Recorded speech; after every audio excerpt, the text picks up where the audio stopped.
كان بطلنا يين مجرد طالب جامعي بسيط يعيش حياة عادية للغاية، وفي ذلك اليوم كان متحمسا للاحتفال بعيد ميلاد حبيبته شيا، لكنه لم يكن يعلم أن هذا اليوم سيقلب حياته بالكامل رأسا على عقب. فبينما كان في طريقه إليها يقع أمامه حادث سيارة مروع ينهي حياته في لحظة واحدة، وعندما يفتح عينيه مجددا لا يجد نفسه في المستشفى ولا حتى حيا بين الناس، بل يقف مذهولا أمام جنازته الخاصة يشاهد صورته معلقة، بينما تقف حبيبته شيو وأقرب أصدقائه يبكيان بحرقة شديدة. في البداية يظن المسكين أن الاثنين محطمان فعلا بسبب موته، لكن بعد لحظات فقط يلاحظ أمورا تكشف الحقيقة كاملة، فيدرك أن هذا الحزن مجرد تمثيل رخيص، وأن الشخصين اللذين وثق بهما أكثر من أي أحد آخر هما السبب الحقيقي وراء موته بالكامل. عندها ينفجر غضبا ويصرخ في وجهيهما مطالبا إياهما بالتوقف عن هذا التمثيل السخيف، ثم يتوعدهما بأنه إن حصل على فرصة ثانية للحياة فلن يرحمهما أبدا، ولن يترك هذين الخائنين يعيشان بسلام. وفجأة يبتلع الظلام كل شيء حوله، ويشعر وكأنه يغرق داخل فراغ لا نهاية له، قبل أن يسمع صوتا ميكانيكيا باردا يدوي داخل رأسه معلنا أنه تم رصد كراهية شديدة لدى المضيف، وأن النظام الخاص يجري تفعيله فورا. يصاب بطلنا بالصدمة ويبدأ بالنظر حوله بجنون غير مصدق لما يحدث، لكنه بعد لحظات يضغط على أسنانه بغضب ويعلن أن وقت الانتقام قد حان. أخيرا يخبره النظام أن عليه في هذه الحياة الجديدة استعادة كل ما فقده، وأن الطريقة الوحيدة للبقاء حيا هي زيادة نقاط حياته من خلال رفع مستوى إعجاب الفتيات الجميلات به. لكن قبل أن يستوعب الوضع بالكامل تظهر أمامه تحذيرات حمراء مرعبة تعلن أن ما تبقى من عمره لا يتجاوز 5 ثوان فقط، وأن عليه التصرف فورا وإلا سيموت من جديد. يتجمد بطلنا من الرعب للحظة، لكنه يلمح أمامه مباشرة الجميلة لين مو، فيقرر استغلال الفرصة فورا ويقول لها بكل جدية إنها أجمل من شيو ب100 مرة، وإنها الملكة الحقيقية لجمال الصف بأكمله. تتحول القاعة إلى صمت تام بينما تحدق لين مو فيه بذهول وتسأله إن كان جادا، لكن في اللحظة نفسها يصدر النظام إشعارا جديدا معلنا اكتشاف لين مو بمستوى جمال 86، ثم يعلن نجاح الارتباط بها وأن مستوى الإعجاب الحالي لديها -9، وبعد لحظات فقط يرتفع مستوى الإعجاب إلى 2 ليكافئه النظام مباشرة ب2000 نقطة حياة كاملة. يتنفس بطلنا السعداء بعدما نجا من الموت في اللحظة الأخيرة، ثم يتعهد داخليا بأن انتقامه من شيو وجياكاي لم يبدأ بعد، بينما يبدأ بقية الطلاب بالهمس والسخرية مما حدث، إذ يستغرب الجميع كيف أن الشاب الذي كان يلاحق شيو طوال الوقت أصبح فجأة يتقرب من لينمو، بل إن بعضهم يعتقد أنه فقد عقله أو تناول دواء خاطئا. لكن لينمو نفسها تبتسم بخفة وتسأله بسخرية إن كان قد توقف أخيرا عن الركض خلف تلك الفتاة المتصنعة. شيو عندها يجيبها ببرود بأنه كان أعمى في السابق، لكنه الآن يرى الحقيقة بوضوح تام. وخلال حديثهما يلاحظ بطلنا كريما فاخرا للعناية بالبشرة في يد لينمو، فتسأله إن كان يعجبه المنتج ليبتسم فورا ويخبرها بأنها لا تحتاج إلى كريم واحد فقط، بل إنه سيشتري لها مجموعة عناية كاملة بالبشرة. تتفاجأ الفتيات المحيطات به بينما تسارع إحداهن لإخباره أن ثمن هذه الزجاجة وحدها يعادل مصروفه لعدة أشهر. لكن بطلنا لا يهتم أبدا، بل يواصل بثقة عرضه بشراء غسول وتونر وسيروم وكريم فاخر ضمن مجموعة متكاملة بالكامل، ثم يمد يده نحو لينمو ويدعوها للذهاب معه فورا لشراء كل ذلك. ترفع لينمو حاجبيها باستغراب وتسأله إن كان يملك فعلا الجرأة للذهاب معها، لكنه يجيب فورا ودون أي تردد بأنه جاد تماما. وبعدها يتوجهان معا إلى متجر ضخم لمستحضرات التجميل، وبمجرد دخولهما المتجر يسأل بطلنا عن أفخم مجموعة للعناية بالبشرة، لكن أحد الموظفين ينظر إليهما باحتقار واضح ويسخر منهما قائلا إن مجرد الاستمتاع بهواء المكيف داخل المتجر أكثر مما يستحقانه، بينما يضيف موظف آخر بسخرية أن أمثالهم يأتون فقط للمشاهدة وليس للشراء. لكن في هذه اللحظة يعود النظام للظهور ويعلن تفعيل وضع الاسترداد الجمالي، حيث يجب على المضيف إنفاق المال على الهدف المرتبط، وسيتم إعادة كل الأموال التي ينفقها على الفتيات الجميلات مباشرة إلى حسابه مع زيادة المكافآت. كلما ارتفع مستوى الجمال يفهم بطلنا الأمر بسرعة ويبتسم، لأنه أدرك أن كلما أنفق أكثر زادت أرباحه أكثر، فيؤكد له النظام أن فهمه صحيح تماما. عندها يلتفت مباشرة نحو الموظفين ويطلب منهم تجهيز أغلى وأفضل مجموعة للعناية بالبشرة في المتجر بالكامل.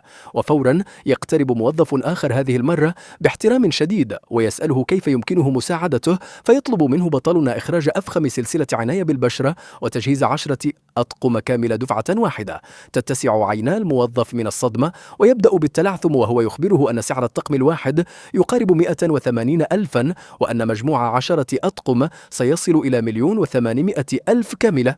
لكن أحد الموظفين الآخرين ينفجر ضاحكا بسخرية ويقول إن الموظفين الجدد يخدعون بسهولة، لأن هذا الشاب الفقير يتظاهر فقط.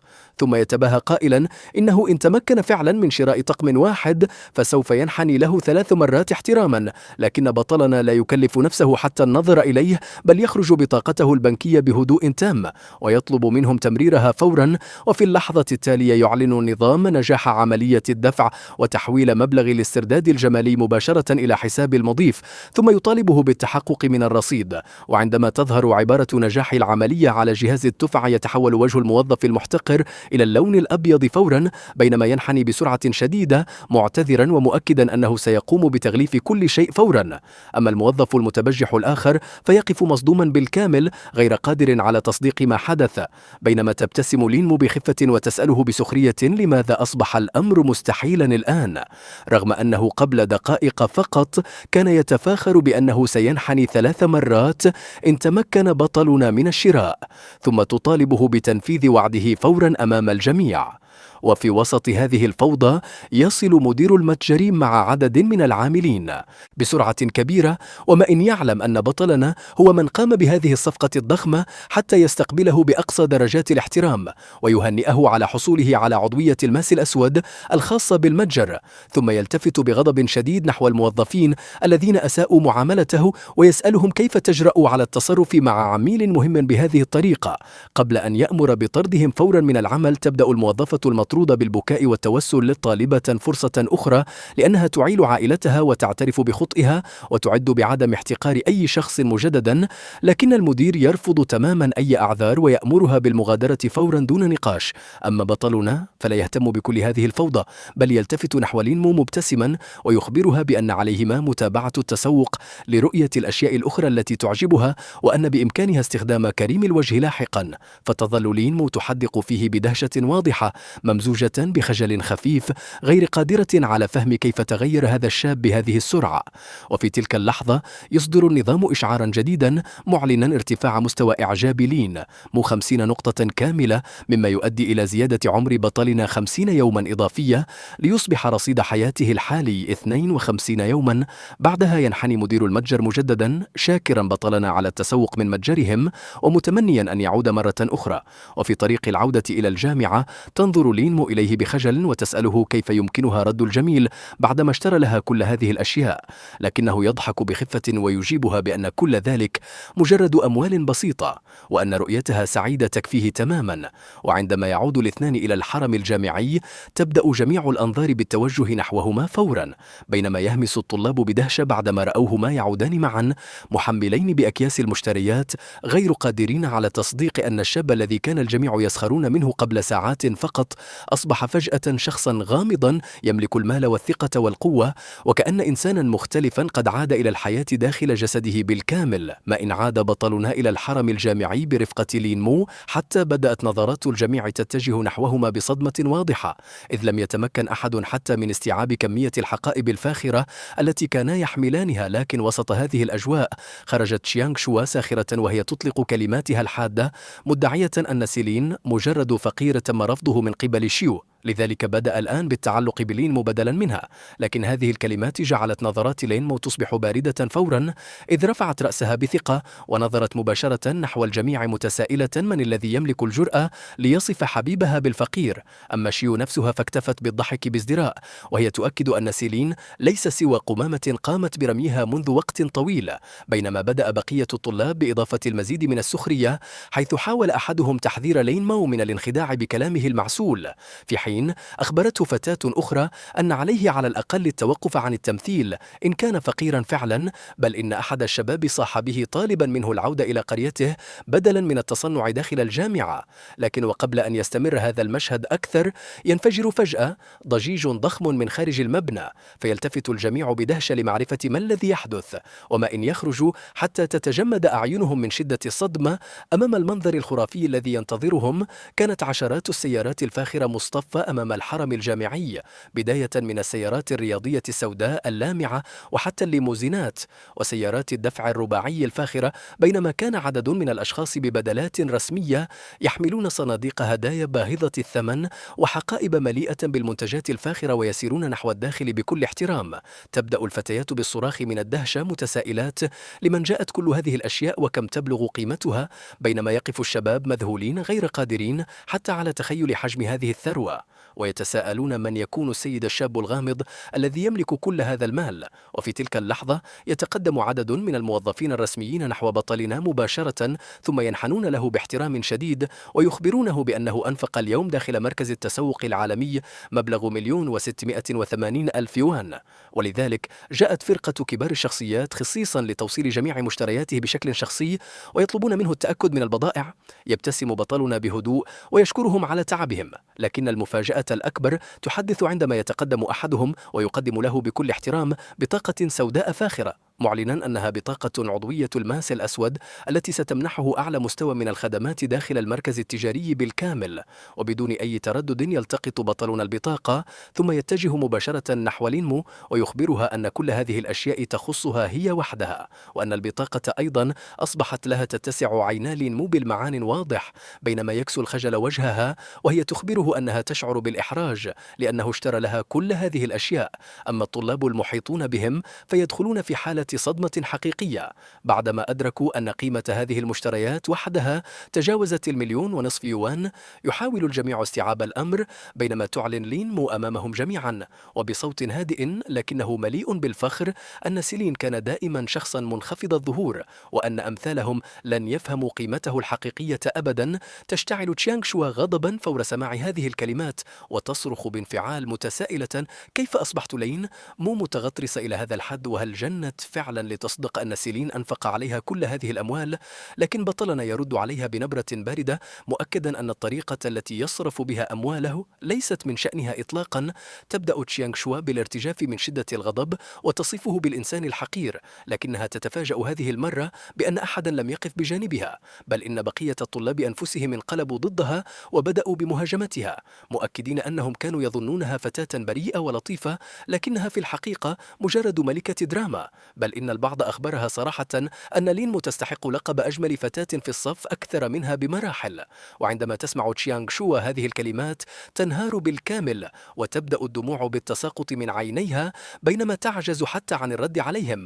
وفي الليلة التالية تجلس تشيانغ شوا مع زهاوكاي وهي تشكو له بحزن من الطريقة التي عاملها بها سيلين، مطالبة إياه بفعل شيء من أجلها.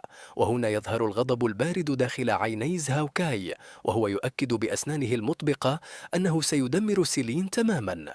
لكن رغم ذلك تتظاهر تشيانغ شوا بالقلق وتطلب منه ألا يفعل شيئا متهورا لأنها ستشعر بالسوء، بينما كان زهاوكاي في داخله يفكر بأن هذه الفتاة الغبية لو أنه فقط تمكن من السيطرة على يين سابقا لكانت كل هذه الأموال ملكه الآن. ومع ذلك يتظاهر بالحزن ويطلق تنهيدة طويلة قبل أن يخبرها أن كل شيء خطؤه لأنه ما يزال عديم الفائدة حاليا، لكنه يعدها بأنه بعد التخرج سيعمل بجد وسيمنحها هدايا أغلى من تلك التي قدمها سيلين. بألف مرة تتأثر تشيانغ شوا بكلامه بشدة وتخبره أنه شخص رائع جدا، ثم يبدأ الاثنان بتقبيل بعضهما دون أن يدركا أن هناك شخصا مختبئا خلف الأشجار يقوم بتصوير كل شيء منذ البداية. وبمجرد انتهاء التسجيل يغلق ذلك الشاب الكاميرا وهو يضحك بسعادة لأنه تمكن من تسجيل 5 دقائق كاملة، مؤكدا أنه لو تأخر قليلا لفاته هذا العمل الأسطوري بالكامل.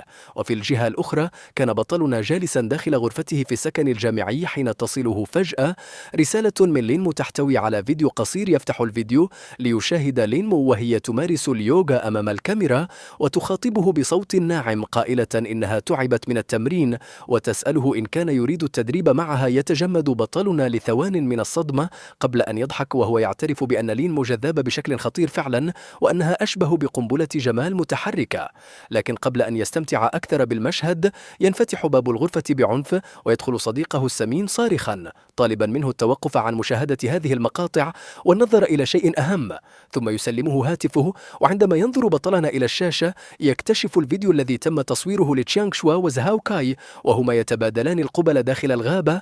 يشعر صديقه بالاشمئزاز وهو يعلق على أن الفتاة التي كانت تبدو وكأنها ملاك طاهر ليست سوى شخص منحط في الحقيقة. لكن بطلنا يكتفي بابتسامة باردة ويعلق بسخرية على جودة التصوير العالية، ثم يؤكد بهدوء أن هذين الحقيرين لا يستحقان حتى غضبه وأنه سيدمرهما ببطء شديد. بعدها يخبره صديقه بأنه من قسم الأدب وأن فتاة تدعى تشوفي طلبت مقابلة بطلنا في اليوم التالي عند الساعة 3 مساء. وفي اللحظة نفسها يصدر النظام إشعارا جديدا معلنا اكتشاف فتاة استثنائية بمستوى جمال 90 نقطة تدعى تشوفي وأنها مرتبطة بشكل وثيق بزهاو كاي، لذلك يجب على المضيف التصرف بحذر. يبتسم بطلنا بخفة ثم يكتب قصيدة قصيرة من أجلها وهو يتمتم داخليا بأن اللعبة الحقيقية بدأت الآن. وفي اليوم التالي يصعد إلى سطح الكلية حيث كانت تشوفي تنتظره بالفعل، وما إن يقترب منها حتى يعلن النظام نجاح الارتباط بها ويخبره أن رفع مستوى إعجابها إلى نقطة واحدة فقط سيمنحه 10 أيام إضافية من الحياة. لكن المفاجأة الصادمة أن مستوى إعجابها الحالي به كان سالب 50. يتجمد بطلنا من الصدمة ويتساءل إن كان قد نبش قبور أجدادها في حياته السابقة لأنها تكرهه بهذا الشكل رغم أنه لا يعرفها أصلا. لكن قبل أن يفهم السبب تهجم عليه تشوفي فجأة وتطرحه أرضا بعنف وهي تصرخ بغضب أن امتلاكه للمال لا يعني أنه يستطيع فعل ما يشاء، ثم تبدأ بالدفاع عن زهاو كاي مؤكدة أنه عبقري حقيقي والطالب المفضل لدى العميد وأن بطلنا لا يملك الحق في تشويه سمعته. وبينما كانت تستعد لمهاجمته أكثر يصدر النظام إنذارا جديدا معلنا تعرض المضيف للهجوم، ثم يقوم تلقائيا بتفعيل مهارة القتال من المستوى الأول. وفي اللحظة التالية يتحرك جسد بطلنا من تلقاء نفسه ويتمكن بسهولة من قلب تشوفي وتثبيتها تحته بالكامل. تتجمد الفتاة من الصدمة وهي ترتجف غير قادرة على تصديق ما حدث، خصوصا أنها تدربت على الفنون القتالية منذ طفولتها. بينما ينظر إليها بطلنا بنظرة باردة ويسألها مباشرة عما قاله زهاو كاي عنه وهل أخبرها فعلا بأنه مجرد لص ومحتال. تحدق تشوفي بغضب في وجه بطلنا ثم تفتح هاتفها بسرعة وتعرض عليه القصيدة التي يتهمه زهاو كاي بسرقتها منه، مؤكدة أن هذه الكلمات كتبها بنفسه من أجلها وأن الدليل واضح أمامه. لكنها تتفاجأ عندما يضحك بطلنا بهدوء ويسألها ماذا لو أخبرها أن زهاو كاي نفسه كان يرسل القصيدة ذاتها لكل فتاة يحاول التقرب منها. لكن تشوفي ترفض تصديق الأمر فورا وتهز رأسها بثقة مؤكدة أن زهاو كاي شخص صادق ونزيه للغاية. عندها يبتسم بطلنا داخليا بسخرية من ذلك السيد المثالي المزيف، ثم يخرج هاتفه بهدوء ويطلب منها أولا مشاهدة شيء أهم بكثير. وما إن يبدأ تشغيل الفيديو حتى تتجمد تشوفي بالكامل وتتسع عيناها من الصدمة بعدما يظهر على الشاشة زهاو كاي وهو يقبل شيو داخل الغابة في مشهد واضح لا يقبل أي تفسير آخر.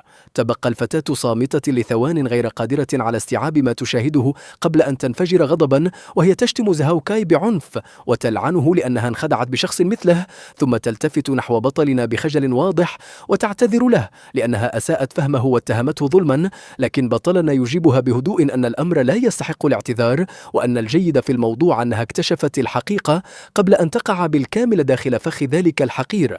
وفي تلك اللحظة يعلن النظام ارتفاع مستوى إعجاب تشوفي بشكل ضخم حتى يصل إلى 10% كاملة، مما يمنح بطلنا 100 يوم إضافية من الحياة دفعة واحدة. وبمجرد أن تهدأ قليلا تقبض تشوفي يديها بغضب وتطلب من بطلنا مساعدتها في كشف الوجه الحقيقي لزهاو كاي أمام الجامعة بأكملها، فيوافق فورا لتبدأ خطتهما الجديدة. وفي اليوم التالي تدخل تشوفي قاعة الدراسة المدرسة بينما كان زهاوكاي ينتظرها بثقة وما إن يراها حتى يبتسم لها بلطف، لكنه يتفاجأ بنظرتها الباردة الممتلئة بالاحتقار، بينما كانت في داخلها تتساءل كيف أمكنها يوما الإعجاب بشخص خسيس مثله. وفي اللحظة نفسها يعلن النظام ارتفاع مستوى إعجابها مجددا بشكل هائل، ليحصل بطلنا على 200 يوم إضافية دفعة واحدة، فيكاد ينفجر من الضحك داخليا وهو غير مصدق أن الأمر يسير بهذه السهولة. بعدها يقترب منه صديقه السمين هامسا بأنه نجح في اختراق جميع أجهزة المدرسة بالكامل، فيبتسم بطلنا بخبث ويخبره أن الوقت قد حان لمشاهدة أعظم دراما داخل الجامعة. وبعد فترة قصيرة يقف زهاوكاي وسط طلاب قسم الأدب محاولا الظهور بمظهر الشاعر الرومانسي، بينما يبدأ بإلقاء قصيدة عاطفية على يوفاي متغزلا بابتسامتها التي تشبه أمواج البحيرة الهادئة القادرة على تحريك مشاعره. لكن قبل أن يكمل حتى تصرخ يوفاي بغضب طالبة منه التوقف فورا، فيرتبك زهاوكاي ويسألها بصدمة عما حدث. تنظر إليه يوفاي بازدراء ثم تسخر من الوردة الذابلة التي يحاول التقدم بها إليها، وتخبره أنها سمعت كيف أن سيلين أنفق ما يقارب 1,000,000 يوان من أجل لينمو، بينما هو لا يجيد سوى الكلام الفارغ. يحاول زهاوكاي الدفاع عن نفسه مؤكدا أن المال ليس كل شيء، وأنه على الأقل ليس شخصا مزيفا. لكن يوفاي تنفجر ضاحكة وتسأله مباشرة إن كان يعتقد فعلا أن بإمكانه مغازلة فتاتين بنفس القصيدة نفسها. يتحول وجه زهاوكاي إلى الذعر فورا ويبدأ بنفي الأمر بجنون، مدعيا أن يوفاي هي ملهمته الوحيدة في العالم. لكن الفتاة ترفع هاتفها بابتسامة باردة وتطلب منه مشاهدة شيء صغير قبل مواصلة تمثيله. وفي اللحظة التالية يبدأ الفيديو الفاضح بالبث المباشر أمام جميع طلاب الجامعة، حيث يظهر زهاوكاي وشيو في أوضاع حميمة داخل الغابة، بينما يسمع صوت شيو بوضوح وهي تطلب منه التمهل. يتحول وجه زهاوكاي إلى اللون الأبيض بالكامل ويبدأ بالصراخ كالمجنون مطالبا الجميع بإيقاف البث فورا، لكن الكارثة كانت قد وقعت بالفعل. وفجأة يقتحم مدير المدرسة القاعة وهو يرتجف من شدة الغضب، ويعلن مباشرة طرد الطالبين الظاهرين في الفيديو، مؤكدا أن الجامعة لن تتسامح مع مثل هذه التصرفات أبدا. كما يتوعد أيضا بمعاقبة الشخص الذي نشر البث داخل المدرسة، لأنه تسبب بتشويه سمعة المؤسسة بالكامل. وبعد وقت قصير يتم استدعاء بطلنا وتشوفي إلى مكتب المدير، حيث يبدأ الرجل بتوبيخهما بغضب شديد، متسائلا كيف تجرآ على فعل شيء تسبب بهذه الفضيحة الضخمة للجامعة. لكن تشوفي تتقدم فورا وتحاول تحمل المسؤولية كاملة، مؤكدة أن الخطة كانت فكرتها وأن سيلين ساعدها فقط، لذلك إن كان هناك عقاب فيجب أن يقع عليها وحدها. إلا أن بطلنا يبقى هادئا تماما، ثم يسأل المدير فجأة إن كانت الجامعة ما تزال بحاجة إلى تمويل من أجل بناء مختبرها الجديد، ويعرض الاستثمار بنفسه مقابل إعادة التفكير في العقوبة.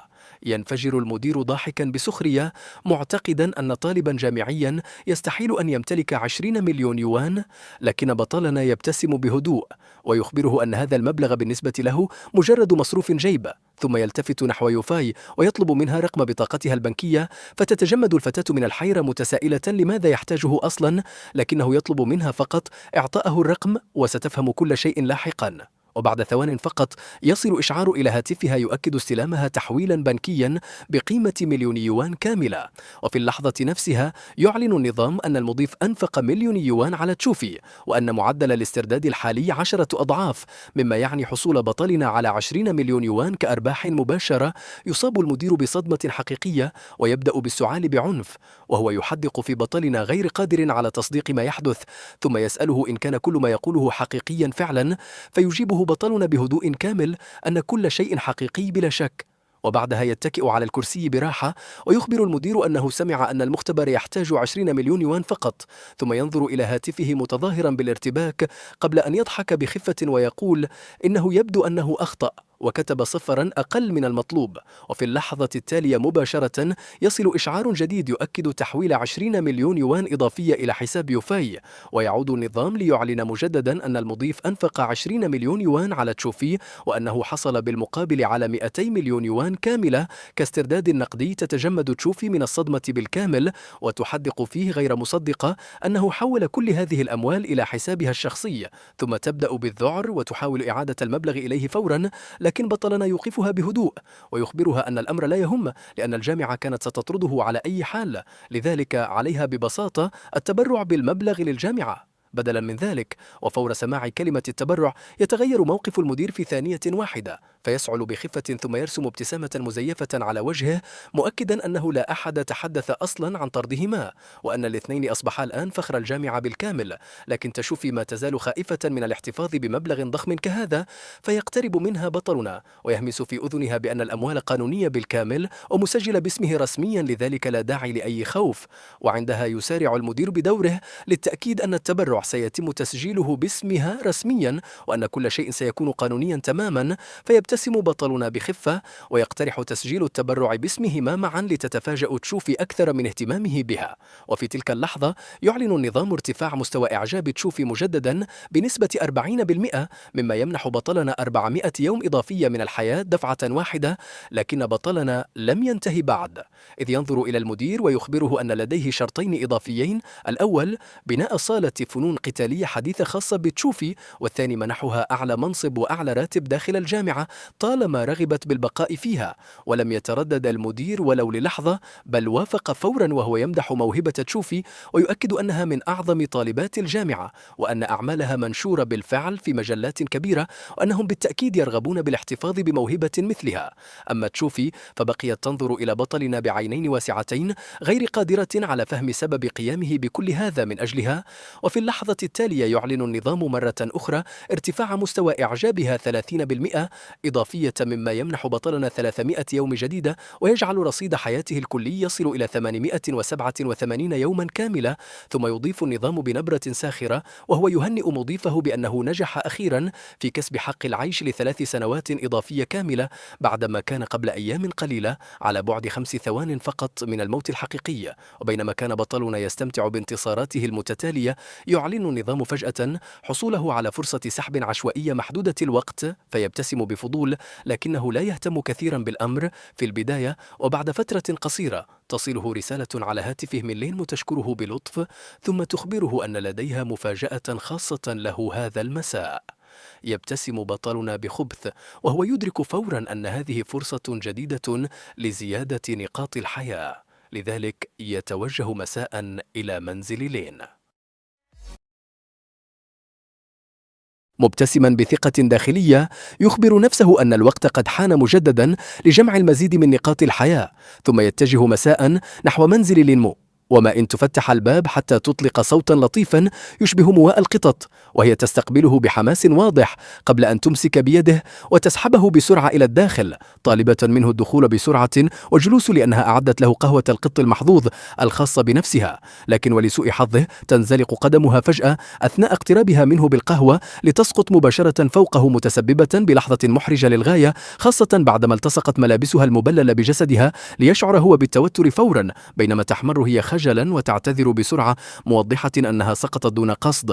أما هو فيبعد نظره فورا محاولا السيطرة على نفسه، ويطلب منها الذهاب لتبديل ملابسها بسرعة قبل أن يتنفس بارتياح بعد دخولها إلى الداخل، مؤكدا لنفسه أنه كاد يقع في موقف خطير للغاية داخل منزل لينمو. لكن لحظات الهدوء لا تدوم طويلا، إذ تبدأ أصوات مرتفعة بالوصول من الخارج، ليجد تشاوكاي راكعا داخل زقاق مظلم يتوسل مجموعة من الرجال طالبا الرحمة، ومؤكدا أنه كان سيعيد المال لولا أن فتاة محتالة سرقته وهربت. لكن الرجل الذي يقف أمامه لا يبدو مهتما بالأعذار إطلاقا، بل يذكره بأنه استخدم الحجة نفسها سابقا، ويحذره ببرود من أن صبره قد نفد تماما. وعندما يشعر تشاوكاي بالعجز الكامل، يبدأ بالارتجاف متوسلا المزيد من الوقت قبل أن يحاول النجاة بنفسه عبر الإشارة إلى شو الواقف خلفه، مؤكدا أنها ستقوم بخدمتهم مؤقتا حتى يتمكن من تدبير المال، مما يجعل الرجل يضحك بطريقة مقززة قبل أن يوافق على منحه بضعة أيام إضافية، ويبدأ بالتقدم نحو الفتاة ببطء.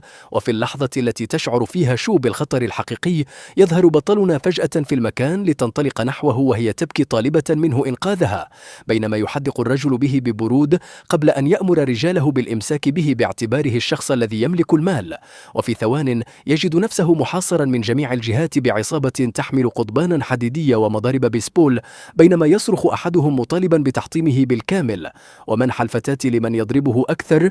وهنا يدرك بطلنا أن المواجهة المباشرة مستحيلة بسبب تفوقهم العددي، لكنه وقبل أن يتحرك يسمع صوت النظام يعلن اقتراب انتهاء فرصة السحب العشوائي المحدود، ليسارع فورا لاستخدامها ليحصل على بطاقة غريبة تدعى بطاقة الأخوة، والتي تتيح له إنهاء أي عداوة بمجرد الصراخ بكلمة أخي، ثم معانقة الخصم لمدة محدودة لا تتجاوز 15 دقيقة. ورغم استغرابه الشديد من سخافة هذه القدرة يضطر لاستخدامها فور اندفاع العصابة نحوه، ليصرخ بأعلى صوته طالبا منهم القدوم، ثم يمسك أول رجل ويعانقه بقوة قائلا: أعطني عناقا يا أخي. لتتغير ملامح الرجل بالكامل في لحظة واحدة، ويبدأ باعتباره أعز أصدقائه، وما هي إلا ثوان حتى تتحول العصابة بأكملها إلى مجموعة من الحمقى الذين يحيطون ببطلنا وهم يصرخون بكلمة أخي ويعانقونه بحماس شديد، بينما يقف هو مذهولا من غرابة النظام الذي يواصل إنقاذه بطرق لا يمكن تصديقها،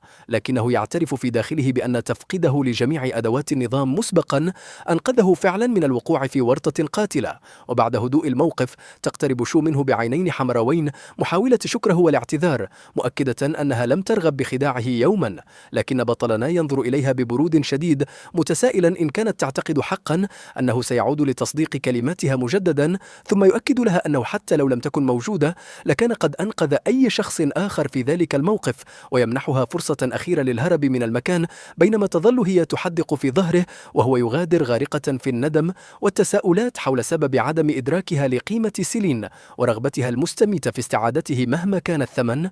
وفي تلك اللحظة يعود النظام للعمل معلنا أن شو صاحبة تقييم الجمال المرتفع أصبحت مرتبطة ببطلنا مع وصول نسبة إعجابها به إلى 40%، مما يمنحه 40 يوما إضافيا من الحياة، لكن بدل أن يشعر بالسعادة ينفجر غضبا من هذا النظام السخيف الذي ربطه بالشخص الذي تسبب له بأكبر قدر من الألم، ثم يلتفت إلى شو بنظرة باردة محذرا إياها من أن السبب الوحيد لإنقاذها اليوم هو أنه يريد أن يكون الشخص الذي ينهي حياتها بيده إن حدث لها شيء مستقبلا. وقبل أن يغادر تصله رسالة من أحد أصدقائه تخبره بموعد لقاء خريجي الثانوية الأسبوع القادم، مع احتمال حضور أجمل فتاة في المدرسة والتي ما تزال عزباء حتى الآن. ورغم رده الغاضب على الرسالة وطلبه من صديقه التوقف عن الكلام الفارغ، يدرك في داخله أن مثل هذه المناسبات تعتبر كنزا حقيقيا بالنسبة له، خصوصا مع النظام الذي يسمح له بجمع المزيد من نقاط الحياة عبر التفاعل مع الفتيات. وفي صباح اليوم التالي يستيقظ داخل السكن الجامعي وهو يتمطى بهدوء قبل أن يلاحظ زملائه اختلاف حالته قليلا، فيبدأون بالسؤال عنه بقلق مؤكدين استعدادهم لمساعدته في أي وقت. ثم يكشف رئيس السكن بحزن شديد أن ليلي التي كانت معه منذ السنة الأولى خانته بعدما رأى شيئا صادما بعد انتهاء الدروس، وهو ما جعله عاجزا عن تصديق أن الفتاة البريئة واللطيفة التي أحبها يمكنها فعل شيء كهذا. ليقوم بطلنا بوضع يده على كتفه مطمئنا إياه بأن الأمر أصبح تحت سيطرته بالكامل. وفي الجهة الأخرى داخل أكبر مركز تسوق في المدينة تظهر ليلي وهي تتدلل على حبيبها الثري الجديد مطالبة بحقيبة فاخرة، بينما يجيبها الشاب بمكر أن الأمر يعتمد على مدى حسن تصرفها اليوم لتتظاهر بالخجل وتلتصق به أكثر. وفي تلك اللحظة ينحني جميع موظفي المركز التجاري احتراما للشاب باعتباره أحد أبناء العائلات الثرية، مما يصدم ليلي بشدة، بينما يبدأ الناس من حولهم بالهمس عن ظهور دراما جديدة تخص الأثرياء. وعندما تلاحظ ليلي الشاشة العملاقة وتسأل عن معنى فيديو التنين القافز والنمر الزائر، يخبرها الشاب بفخر أن أي شخص ينفق أكثر من 50 مليونا خلال يوم واحد يحصل على هذا العرض الخاص طوال اليوم. لتتسع عيناها فورا وهي تدرك أنها كانت تضيع وقتها مع شاب كانت تعتبره عديم الفائدة، وبعدها تتظاهر برغبتها في تناول المثلجات وتطلب من حبيبها الخروج لشرائها، وما إن يبتعد حتى تركض فورا نحو صديق بطلنا وتعانقه محاولة استعادته بالسؤال عن سبب اختفائه وعدم حديثه معها، لكن الشاب يدفعها بعيدا بغضب طالبا منها العودة إلى حبيبها السمين، بينما تتظاهر هي بالبراءة وعدم فهم ما يحدث. وفي تلك اللحظة يتقدم بطلنا ببطء حتى يقف أمامها مباشرة مبتسما بسخرية، وهو يثني على مهاراتها التمثيلية لترتجف فورا عند رؤيته قبل أن تحاول مجددا لعب دور الضحية، مدعية أنها لا تفهم ما يقوله، ثم تبدأ بإطلاق الدموع المزيفة متوسلة أن يمنحها فرصة أخرى، ومؤكدة أن حبيبها السمين أجبرها على كل ما فعلته. لكن وقبل أن تكمل تبريراتها ينفجر الرجل السمين غضبا بعدما سمع كلماتها ويبدأ بالصراخ عليها بعنف. ينفجر الرجل السمين غضبا بعدما سمع محاولات ليلي لتشويه صورته أمام الجميع، ويبدأ بالصراخ مؤكدا أنه كان يرسل لها 20,000 كل شهر، ثم يتهمها بالجحود بعدما ادعت أنه أجبرها على كل شيء. لتبدأ الهمسات تنتشر بين الحاضرين بسرعة، بينما ينظر الجميع إليها بازدراء بعد اكتشاف حقيقتها. وفي المقابل يقرر بطلنا إنهاء هذه المهزلة سريعا، فيلوح بيده بضيق معلنا عودته إلى السكن، لكن أصدقائه يرفضون تركه وحده ويصرون على مرافقته. وفي تلك اللحظة يتدخل النظام مجددا معلنا اكتشاف فتاة جديدة تدعى شيا جيهان ذات تقييم جمال مرتفع مع نجاح عملية الربط مباشرة، لكن المفاجأة أن نسبة إعجابها الحالية به تساوي صفرا تماما. وبينما يحاول استيعاب الأمر يظهر شاب ثري أمام شيا جيهان محاولا التباهي بثروته وعرضا عليها أي سيارة داخل المعرض مقابل الخروج معه في موعد، لكنها ترفض بهدوء موضحة أنها تركز فقط على إنهاء دراستها في الوقت الحالي، غير أن الشاب لا يتقبل الرفض بسهولة ويواصل الضغط عليها معتبرا أنها لا تدرك قيمة عرضه. وهنا يتدخل بطلنا بهدوء مؤكدا أن الفتاة رفضت بوضوح، لكن الشاب ينظر إليه بعدائية متسائلا عن سبب تدخله، بينما تسخر الفتاة المرافقة للشاب من بطلنا وتصفه بالضفدع الذي يلاحق الأشياء المجانية، مدعية أن سيدها قادر على شراء 10 أشخاص مثله بسهولة. إلا أن بطلنا يرد بابتسامة هادئة متحديا الشاب أن يثبت ثراءه بشراء سيارة لامبورغيني فعلا، قبل أن يلتفت نحو شيا جيهان ويسألها إن كانت ترغب بالذهاب معه، فتشعر بالحرج لأنها جرته إلى هذه الفوضى، لكنه يطمئنها بابتسامة بسيطة مؤكدا أنه سعيد بمساعدتها. وبمجرد انتهاء حديثهما يعلن النظام ارتفاع نسبة إعجاب شيا جيهان ب10%، ليحصل بطلنا مباشرة على 500 يوم إضافي من الحياة، الأمر الذي يجعله يحتفل داخليا بنجاح خطته، بينما يتوجه مدير المعرض بسرعة نحو الشاب الثري عارضا عليه خدماته بكل احترام. ثم يبدأ بالسخرية من بطلنا وشيا جيهان فور دخولهما إلى المعرض، معتبرا أن المكان ليس مخصصا للطلاب الفقراء بل ويطلب منهما المغادرة فورا.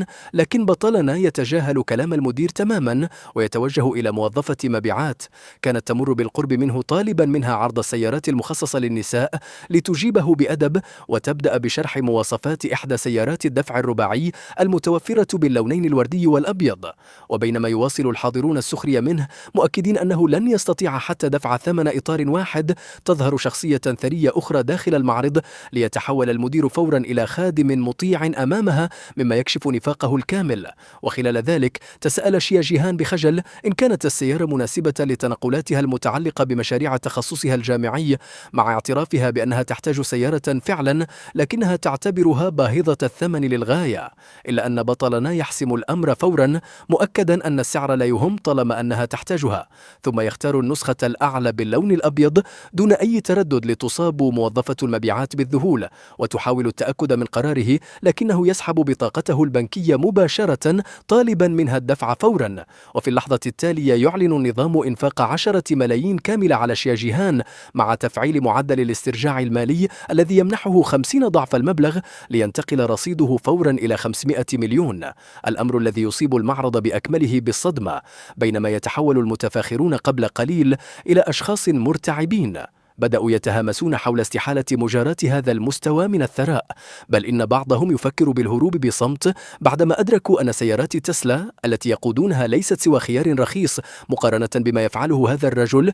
أما مدير المعرض فيبدأ بالتعرق بشدة قبل أن ينحني معتذرا لبطلنا ومتوسلا الصفح لأنه لم يتعرف على هويته منذ البداية، ثم يهرع لإصدار التعليمات للموظفين كي يتم تجهيز سيارة شيا جيهان فورا، وبعدها يسأله باحترام شديد إن كان يرغب باختيار سيارة لنفسه أيضا ليطلب بطلنا مشاهدة أحدث وأكثر طرازات فخامة، مما يجعل المدير يكاد يطير من شدة الحماس، وهو يؤكد أن السيارة ستكون جاهزة خلال أسبوع واحد فقط، بينما يوافق بطلنا بهدوء تام، وكأن إنفاق هذه المبالغ الضخمة أمر يومي بالنسبة له.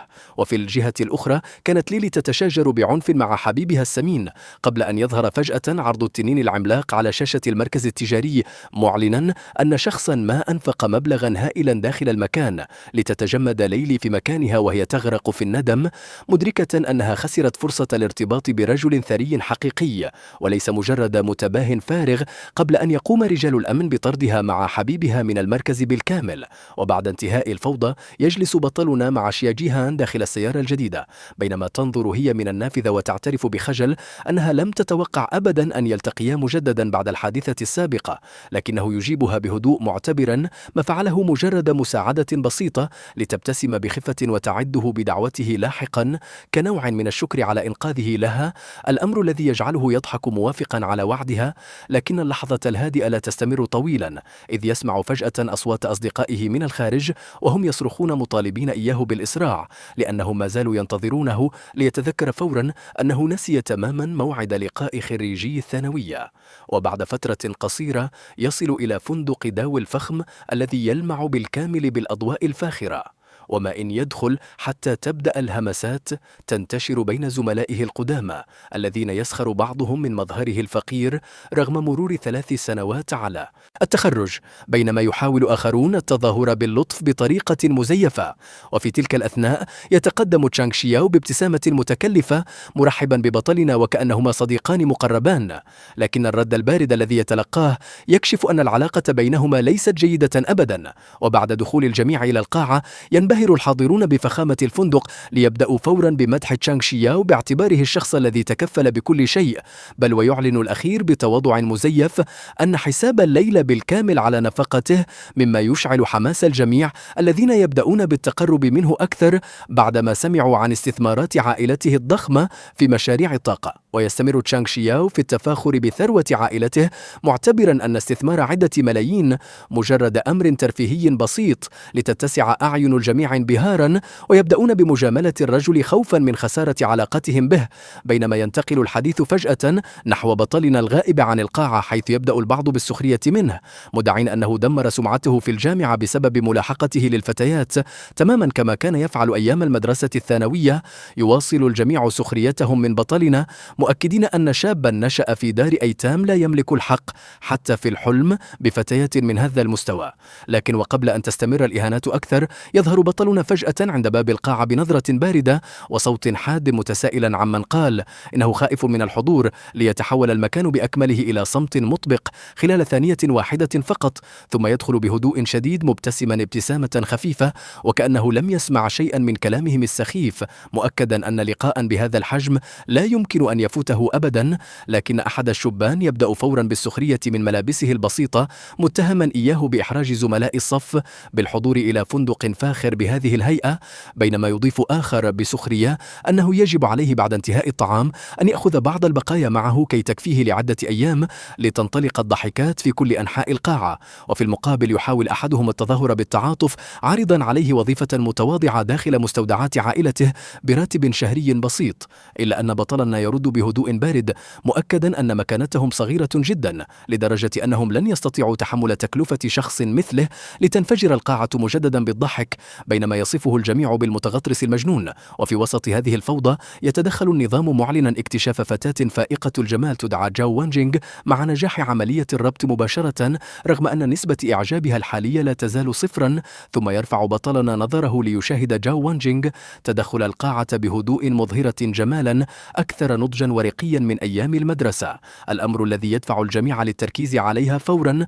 ويحاول وانغ تشينغ التودد إليها بسحب كرسي بجانبه، لكن لكن المفاجأة أنها تتجاهله تماما وتتجه للجلوس بجانب بطلنا مباشرة، مما يجعل تعابير تشانغ شياو تتجمد فورا من شدة الغيرة. وبمحاولة لاستعادة هيبته يطلب تشانغ شياو إحضار أفخم أنواع النبيذ الأحمر، ثم يبدأ بعرضه على الجميع بطريقة استعراضية قبل أن يطلب من بطلنا التحرك جانبا بحجة أنه يريد تقديم الشراب لوانجينغ. لكن بطلنا لا ينظر إليه حتى، بل يطالبه بالمرور من المساحة الخلفية بدلا من إزعاجه، ليضطر تشانغ شياو للسير بغضب وهو يضغط على أسنانه قبل أن يتعثر فجأة وتسقط زجاجة النبيذ الثمينة على الأرض متحطمة بالكامل.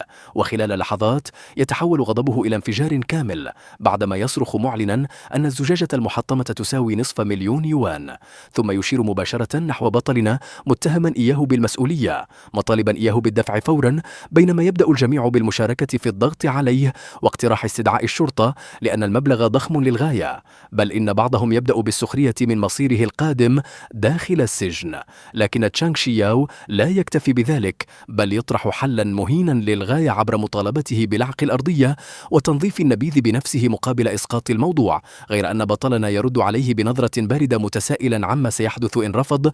وفي هذه اللحظة تقف جاو وانجينغ غاضبة وتطالبه بالتوقف عن التمادي لأنهم جميعا زملاء دراسة.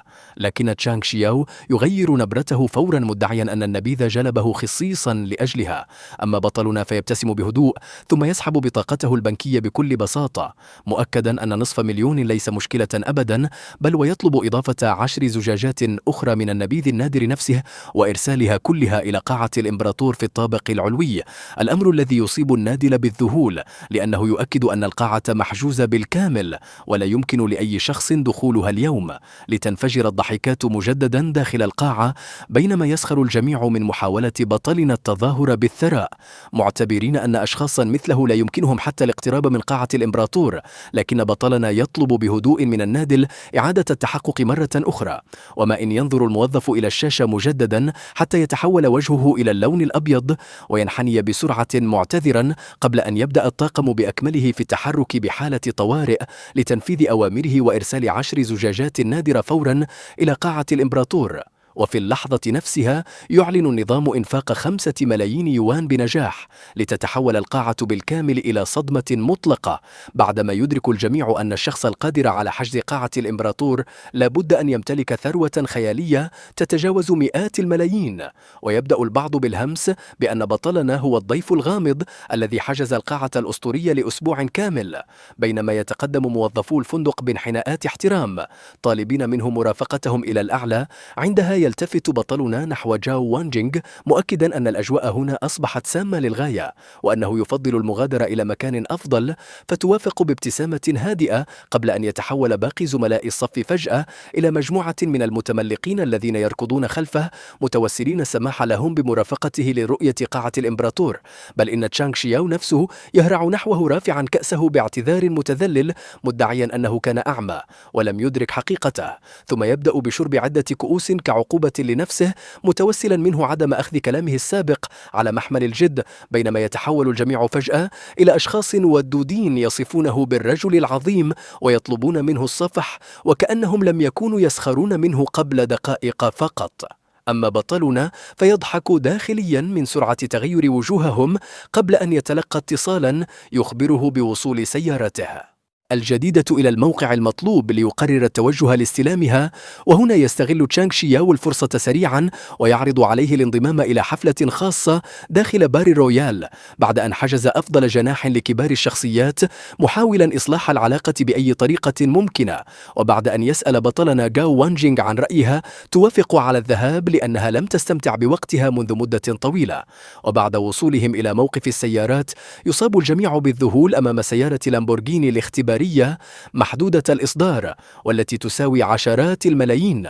ثم يظهر المدير هونغ بنفسه منحنيا أمام بطلنا مؤكدا أنهم كانوا بانتظاره منذ وقت طويل، بينما يستلم بطلنا المفاتيح بهدوء شديد، الأمر الذي يصدم تشانغ شياو أكثر بعدما يكتشف أن المدير حضر شخصيا فقط لتسليم السيارة إليه. ويؤكد المدير هونغ بعدها أن بطلنا يعد أهم وأشرف زبائنهم قبل أن يطلب من تشانغ شياو الاهتمام الجيد بالسيد شيا، والآن الآنسة وانجينغ. وخلال وصولهم إلى باري رويال تبدأ الأجواء بالاشتعال بالحماس، وهناك يشاهد بطلنا شيا جيهان وتشو في وهما يحتسيان المشروبات قبل أن تقترب منهما مجموعة من الرجال وتبدأ بمضايقتهما بشكل واضح. وفي تلك اللحظة يتدخل النظام مجددا معلنا أن فتاتين جميلتين في خطر، ومتسائلا إن كان بطلنا يرغب باستخدام أحد الأدوات الخاصة للمساعدة. بانزعاج واضح يطلب بطلنا من النظام التوقف عن إضاعة الوقت وتسليمه الأداة فورا، ليعلن النظام مباشرة حصوله على مهارة قوة مؤقتة بنسبة 1% ولمدة 15 دقيقة فقط. وفي اللحظة نفسها يبدأ تشانغ شياو بالصراخ وهو في حالة سكر، مشيرا نحو بطلنا ومؤكدا أنه الشخص الذي أذله سابقا في لقاء الصف. الرجل الضخم الواقف بجانبه ينظر إلى بطلنا ثم يضحك ساخرا، موضحا أنه لا يبدو ضعيفا كما اعتقد في البداية قبل أن يسأله إن كان يعرف من يقف أمامه. لكن بطلنا يرد ببرود شديد، مؤكدا أن هويته لا تعني له شيئا على الإطلاق. عندها يشتعل غضب الرجل فورا ويؤكد أنه استفز الشخص الخطأ، ثم يلتفت إلى رجاله ويأمرهم بإذلال بطلنا أمام الجميع بدلا من قتله مباشرة. وفي تلك اللحظة يتدخل مدير الحانة محاولا تهدئة الوضع، موضحا أن الشجار بدأ بسببهم ولذلك عليهم دفع جميع تكاليف الأضرار، خاصة أن المتورطين أعضاء من أعلى طبقة داخل رويال داينستي. يسمع أحد الرجال ذلك فينفجر ضاحكا بسخرية، مؤكدا أنه إذا استطاع بطلنا دفع هذا المبلغ فعلا فسيقف مقلوبا ويغسل شعره بالشامبو أمام الجميع. لكن بطلنا يتجاهل سخريتهم بالكامل، ثم يرفع حاجبه ويسأل المدير عن أعلى مستوى شحن موجود داخل الحانة. المدير يرد بدهشة وتوتر، موضحا أن أعلى مستوى هو مقاعد الإمبراطور الخاصة، وهي مقاعد لم يصل إليها أي شخص من قبل، لأن تفعيل مقعد واحد فقط يتطلب مليونا كاملا على الأقل.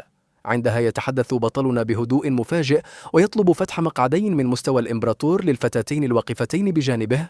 وفور صدور الأمر يبدأ النظام بإطلاق إشعارات متتالية بشكل جنوني، معلنا أن بطلنا أنفق 100 مليون من أجل تشوفاي وحصل بالمقابل على مليار كامل كمكافأة، ثم يعلن مجددا إنفاق 100 مليون أخرى لصالح شيا جيهان مقابل 5 مليارات، وبعدها ينفق 100 مليون إضافية من أجل جاو وانشينغ ويحصل على 5 مليارات أخرى. وفي النهاية يعلن النظام أن الرصيد الحالي لبطلنا تجاوز 11 مليارا، لتتجمد الحانة بأكملها في حالة صدمة مرعبة. أحد الموجودين يظن أن الآلة تعطلت فعلا من هول الرقم، بينما يسقط المدير على ركبتيه مباشرة باحترام شديد، معلنا أن بطلنا أصبح صاحب السلطة الأعلى داخل المكان، ثم يسأله بخوف عن أوامره التالية. بنظرة باردة مليئة بالاحتقار يلتفت بطلنا نحو الرجل السكير ويأمره بالاعتذار فورا للفتاتين بسبب مضايقتهما. المدير يحاول التحدث بخوف، موضحا أن هذا الرجل هو وريث إحدى العائلات الأربع الكبرى في المنطقة الجنوبية ويعرف بالسيد الشاب فانغ، لكن بطلنا يضحك بخفة وكأنه لم يسمع شيئا أصلا. وبعدها يتذكر فجأة ذلك الرجل الذي كان يسخر منه قبل قليل، فيصدر أمرا جديدا للحراس بأخذه إلى الخلف وتعليقه رأسا على عقب ل5 ساعات كاملة، مع إجباره على غسل شعره بالشامبو طوال الوقت.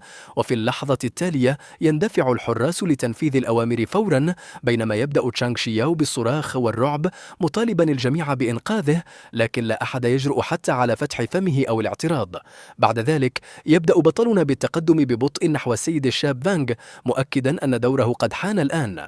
وفي نفس اللحظة يظهر إشعار جديد من النظام معلنا أن بطلنا حصل على 200 يوم إضافي من العمر، ليصبح عمره المتبقي 399 يوما. ترتسم ابتسامة خفيفة على شفتيه، بينما يفكر داخليا بأن الأمور أصبحت ممتعة أكثر فأكثر، متمنيا استمرار ظهور مثل هذه المكافآت.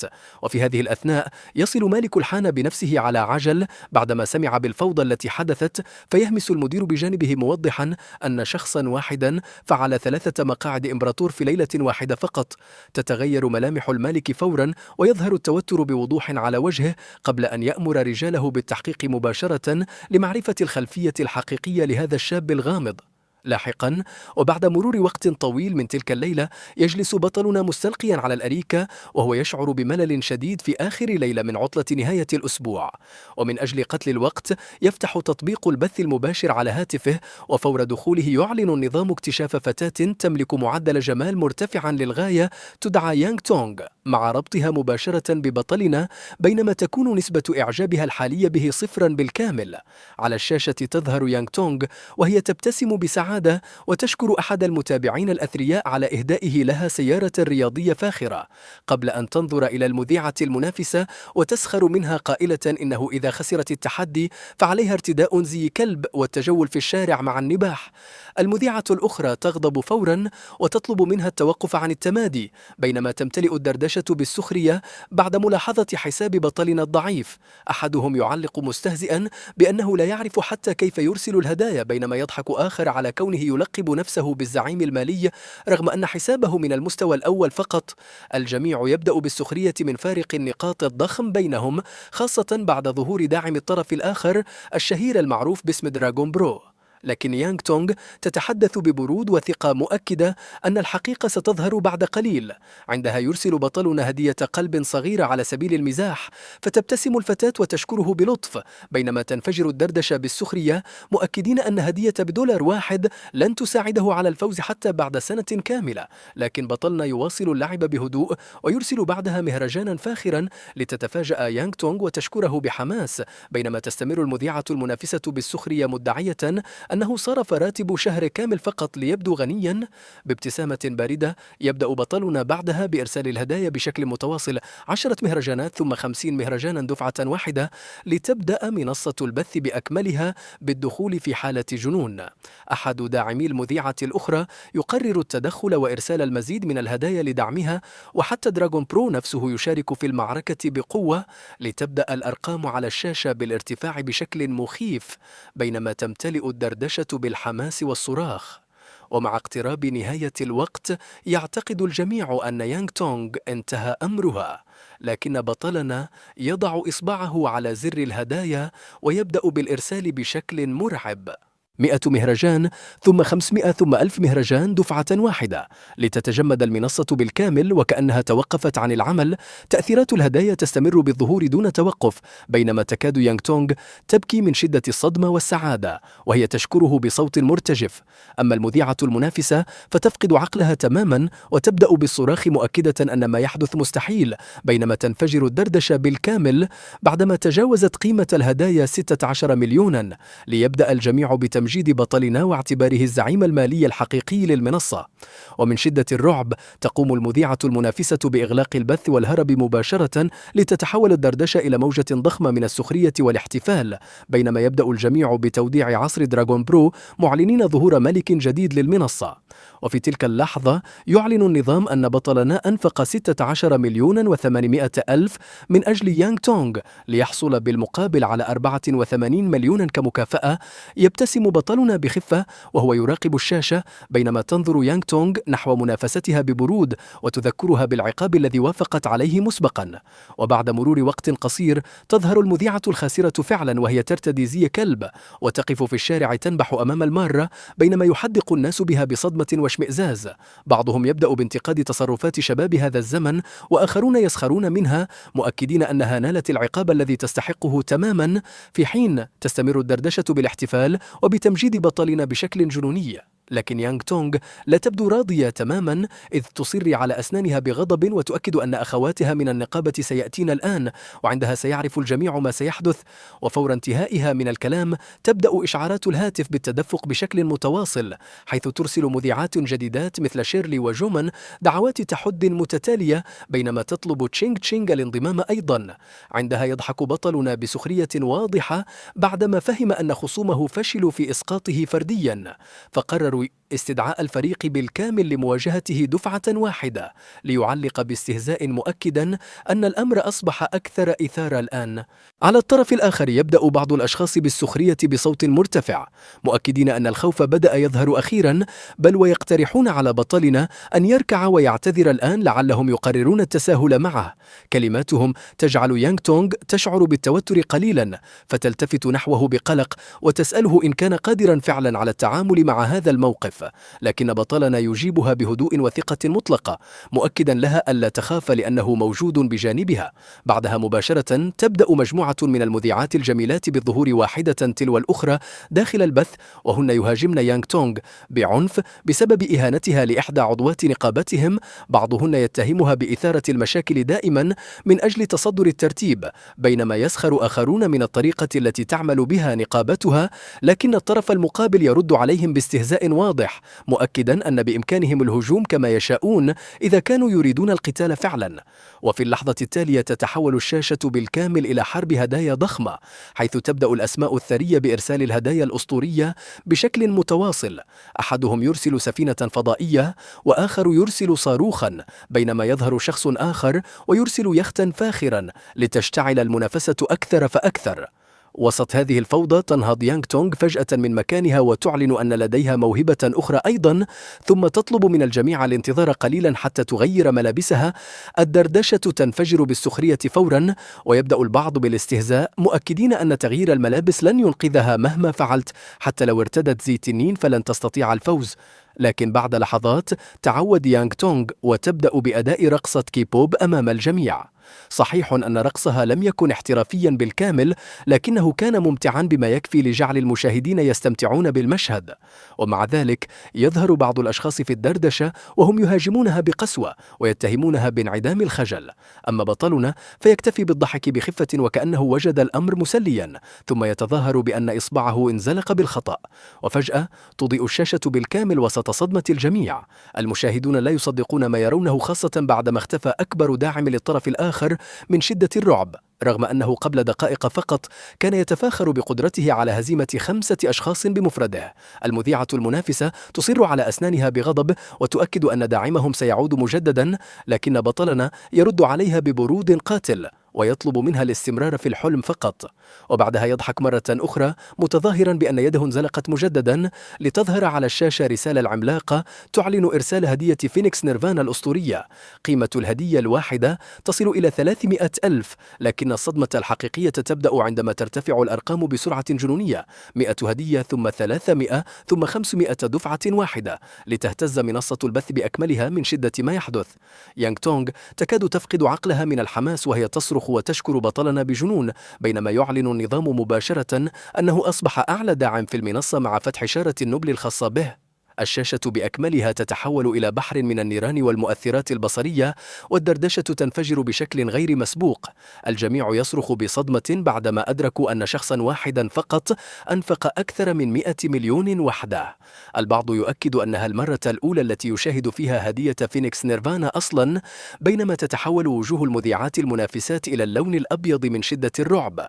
يحاولن استيعاب ما يحدث، لكنهن يعجزن تماما، فحتى بعد اتحادهن جميعا لم يتمكن من الوصول إلى 100 مليون. هنا فقط تظهر ابتسامة باردة على وجه يانغ تونغ وهي تعلن انتصارها رسميا، ثم تذكر خصومها بالقوانين التي تنص على أن الخاسرات يجب أن يعتزلن البث المباشر. لكن الطرف الآخر يرفض الاستسلام ويبدأ بالصراخ مدعيا أن المنصة تعرضت للرشوة والتلاعب.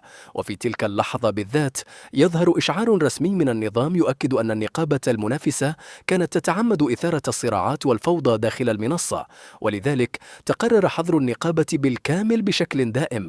وفور صدور القرار تنفجر الدردشة بالاحتفال والصراخ، ويبدأ الجميع بتمجيد بطلنا باعتباره الشخص الذي أعاد العدالة الحقيقية إلى المنصة وقلبها رأسا على عقب. أما هو فيستند بهدوء إلى الأريكة ويبتسم بخفة بعدما أصبح مزاجه ممتازا للغاية. ومن شدة حماسه يقرر إقامة عرض ألعاب نارية ضخمة داخل البث، لتبدأ المؤثرات النارية بالظهور في كل زاوية من الشاشة. يانغ تونغ تشكره بحماس شديد على دعمه المستمر، ثم تتردد قليلا قبل أن تطلب منه بخجل إضافته على تطبيق التواصل الخاص بهم. بطلنا يوافق ببساطة لتضيء ملامح يانغ تونغ فورا بالسعادة، ثم تعرض عليه دعوته إلى العشاء وتسأله عن موعد فراغه، لكنه يرد بابتسامة هادئة مؤكدا أنه سيفحص جدول أعماله ويرسل لها لاحقا. في نفس اللحظة يعلن النظام أن بطلنا أنفق 100 مليون إضافية من أجل يانغ تونغ ليحصل بالمقابل على 5 مليارات كمكافأة، مع ارتفاع نسبة إعجابها به 30 نقطة دفعة واحدة، بالإضافة إلى زيادة هائلة في عمره المتبقي. وبعد رؤية هذا المشهد تبدأ بقية المذيعات بمغازلته علنا داخل الدردشة، إحداهن تؤكد له أنها أكثر جاذبية وتدعوه لزيارة بثها أيضا، بينما تعرض أخرى عليه الاستثمار في شركتها مؤكدة امتلاكهم مجموعة ضخمة من أجمل المذيعات في المنصة. لكن بطلنا يفقد اهتمامه تدريجيا، ثم يضع الهاتف جانبا وهو يشعر بالملل من كل هذا. وفي تلك اللحظة بالذات يصله اتصال طارئ مفاجئ، صوت الطرف الآخر يبدو مذعورا وهو يخبره بوقوع مشكلة خطيرة في مبنى المختبر الجديد داخل المدرسة، وأن نائب المدير وصل مع مجموعة كبيرة من الأشخاص، ويبدو أنه يستعد لافتعال شجار مع المديرة. فور سماعه ذلك ينهض بطلنا مباشرة ويطمئن المتصل بأنه سيصل حالا. وعلى الجهة الأخرى كان نائب المدير قد حاصر المدير وحبيبة بطلنا مع مجموعة من الرجال داخل المدرسة، ثم بدأ يطالب رسميا بتسليمه مشروع المختبر الجديد بحجة أن المديرة غير مؤهلة لتحمل هذه المسؤولية. الأشخاص الواقفون خلفه يبدأون بالصراخ دعما لها، معلنين أن المدرسة ستصبح تحت إدارته من الآن فصاعدا. بعدها يكشف وانغ تشين بابتسامة خبيثة أن السيد فانغ رتب له بالفعل خطاب التعيين الجديد، ما يجعل يوفي تدرك حجم الفساد وراء هذه المؤامرة. بغضب واضح تتهمه يوفي بأنه فاسد بسبب علاقته بفانغ هونغ شون، لكن وانغ تشين يبتسم بازدراء بعدما يتعرف عليها ويؤكد أنها الفتاة التي تحدث عنها ابن أخيه سابقا، ثم يسخر من شخصيتها القوية وطريقتها المتعجرفة. يوفي ترتجف من شدة الغضب وتهدده بأنها ستبلغ عن استغلاله للسلطة، لكنه ينفجر بالصراخ فورا ويأمر رجاله بالإمساك بها. ومع اقتراب الرجال منها تبدأ بالتراجع بخوف، بينما يضحك وانغ تشين مؤكدا أن من حقه الكامل تأديب الطلاب بصفته المدير الجديد، ثم يتساءل بسخرية من أين حصلت على الجرأة للإبلاغ عنه أصلا. لكن قبل أن يكتمل المشهد ينفجر باب القاعة فجأة ويدخل بطلنا بعنف وهو يطلق هالة مرعبة، ثم يصرخ بغضب متسائلا من الذي تجرأ على لمس أشخاصه. الجميع يلتفت نحوه في نفس اللحظة، بينما يصر وانغ تشين على أسنانه غاضبا بعدما أدرك أن بطلنا عاد مجددا لإفساد خطته. بدون تردد يأمر رجاله بإحضار الأسلحة والإمساك به فورا، لكن بطلنا يرد ببرود شديد ويطلب من النظام تفعيل أداة المقلب الخاصة به. النظام يعلن نجاح التفعيل مباشرة، وفي اللحظة التالية ينشر بطلنا مسحوق الحك في أنحاء الغرفة بالكامل، وفور ملامسة المسحوق لأجسادهم يبدأ الجميع بالحك بشكل هستيري وهم يصرخون من شدة العذاب لتتحول القاعة إلى فوضى كاملة. وانغ تشين يغضب بشدة ويصف رجاله بالفاشلين، ثم يندفع بنفسه نحو بطلنا في محاولة لمهاجمته، لكن بطلنا يتحدث بهدوء مرة أخرى ويطلب من النظام رمي قشرة موز أمامه. وفي الثانية التالية مباشرة ينزلق وانغ تشين بقوة ويسقط أرضا بشكل مهين وهو يصرخ متألما ممسكا بظهره، ورغم سقوطه يستمر بالصراخ بغضب. لكن في الجهة الأخرى يندفع نائب المدير بسرعة ويمسك المدير من رقبتها واضعا سكينا حادا عليها، ثم يصرخ مطالبا إياها بالتوقيع على عقد نقل المشروع فورا، وإلا فلن تخرج حية من هنا. المديرة ترفض تهديده بصوت بارد وحاسم مؤكدة أنها لن توافق أبدا، بينما تنظر يوفي نحو بطلنا بخوف وتسأله ماذا سيفعلون الآن، لكنه يقف أمامها بهدوء كامل ويطمئنها من جديد بأنه موجود ولن يسمح بحدوث شيء. وفي اللحظة التالية يتحرك بسرعة خاطفة أشبه بالبرق ويظهر خلف نائب المدير مباشرة. الرجل يصاب بالصدمة ويبدأ بالبحث عنه بعينيه وهو يتساءل أين اختفى، لكن بطلنا يهمس خلفه مباشرة مؤكدا أنه يقف وراءه. وقبل أن يتمكن الرجل من استيعاب ما حدث يتلقى ركلة مرعبة تسقطه أرضا على الفور. بعدها يندفع بطلنا نحو المدير بسرعة ويمسك بها محاولا الاطمئنان عليها بعد إنقاذها مباشرة. بعد إنقاذ المديرة مباشرة يسارع بطلنا للإطمئنان عليها، لكن قبل أن يتمكن أحد من استيعاب ما حدث تتوقف عدة سيارات سوداء فجأة أمام المبنى، ويندفع منها عدد كبير من الحراس الشخصيين بسرعة هائلة. في البداية يظن نائب المدير أن الدعم الذي طلبه قد وصل أخيرا، فيبدأ بالصراخ بسعادة وكأنه استعاد السيطرة على الوضع بالكامل، لكن فرحته لا تدوم سوى لحظات، فبمجرد أن يرى الرجل الذي نزل من السيارة الرئيسية يتحول وجهه إلى اللون الأبيض من شدة الرعب. الرجل يتقدم بخطوات باردة ثم يوجه نظره مباشرة نحو يوفي ويسألها إن كانت بخير. يوفي تهز رأسها مطمئنة إياه بأنها لم تصب بأذى، ثم تناديه باحترام بلقب الأخ الثالث. في اللحظة التالية يلتفت الرجل ببطء نحو وانغ تشين لتصبح الأجواء مرعبة بشكل مفاجئ. بصوت بارد أشبه بالجليد يسأله إن كان قد تجرأ فعلا على لمس أخته الصغيرة. وانغ تشين يبدأ بالارتجاف فورا ويحاول التوسل طالبا الصفح، لكن الرجل لا يبدي أي تعاطف، بل يعلن بوضوح أن أي شخص يمد يده نحو أخته ستكون نهايته محسومة. الرعب يسيطر على وانغ تشين بالكامل، فيسقط على ركبتيه باكيا ومتوسلا الرحمة، لكن لا أحد يهتم لكلامه أصلا. ومع شعوره بأن نهايته اقتربت يحاول التمسك بآخر أمل لديه ويصرخ مؤكدا أن ابن أخيه هو فانغ هونغ شون وأنهم لا يملكون الحق في لمسه. لكن قبل أن ينهي جملته حتى يكون رجال عائلة تشو قد أمسكوا به بالفعل وبدأوا بسحبه خارج المبنى بالقوة. بعدها يلتفت الأخ الثالث نحو يوفي ويطلب منها العودة معه إلى المنزل، مؤكدا أنه سيوصلها بنفسه. يوفي تنظر نحو بطلنا بابتسامة خفيفة قبل أن توافق، ثم تخبره بأنها ستراه لاحقا.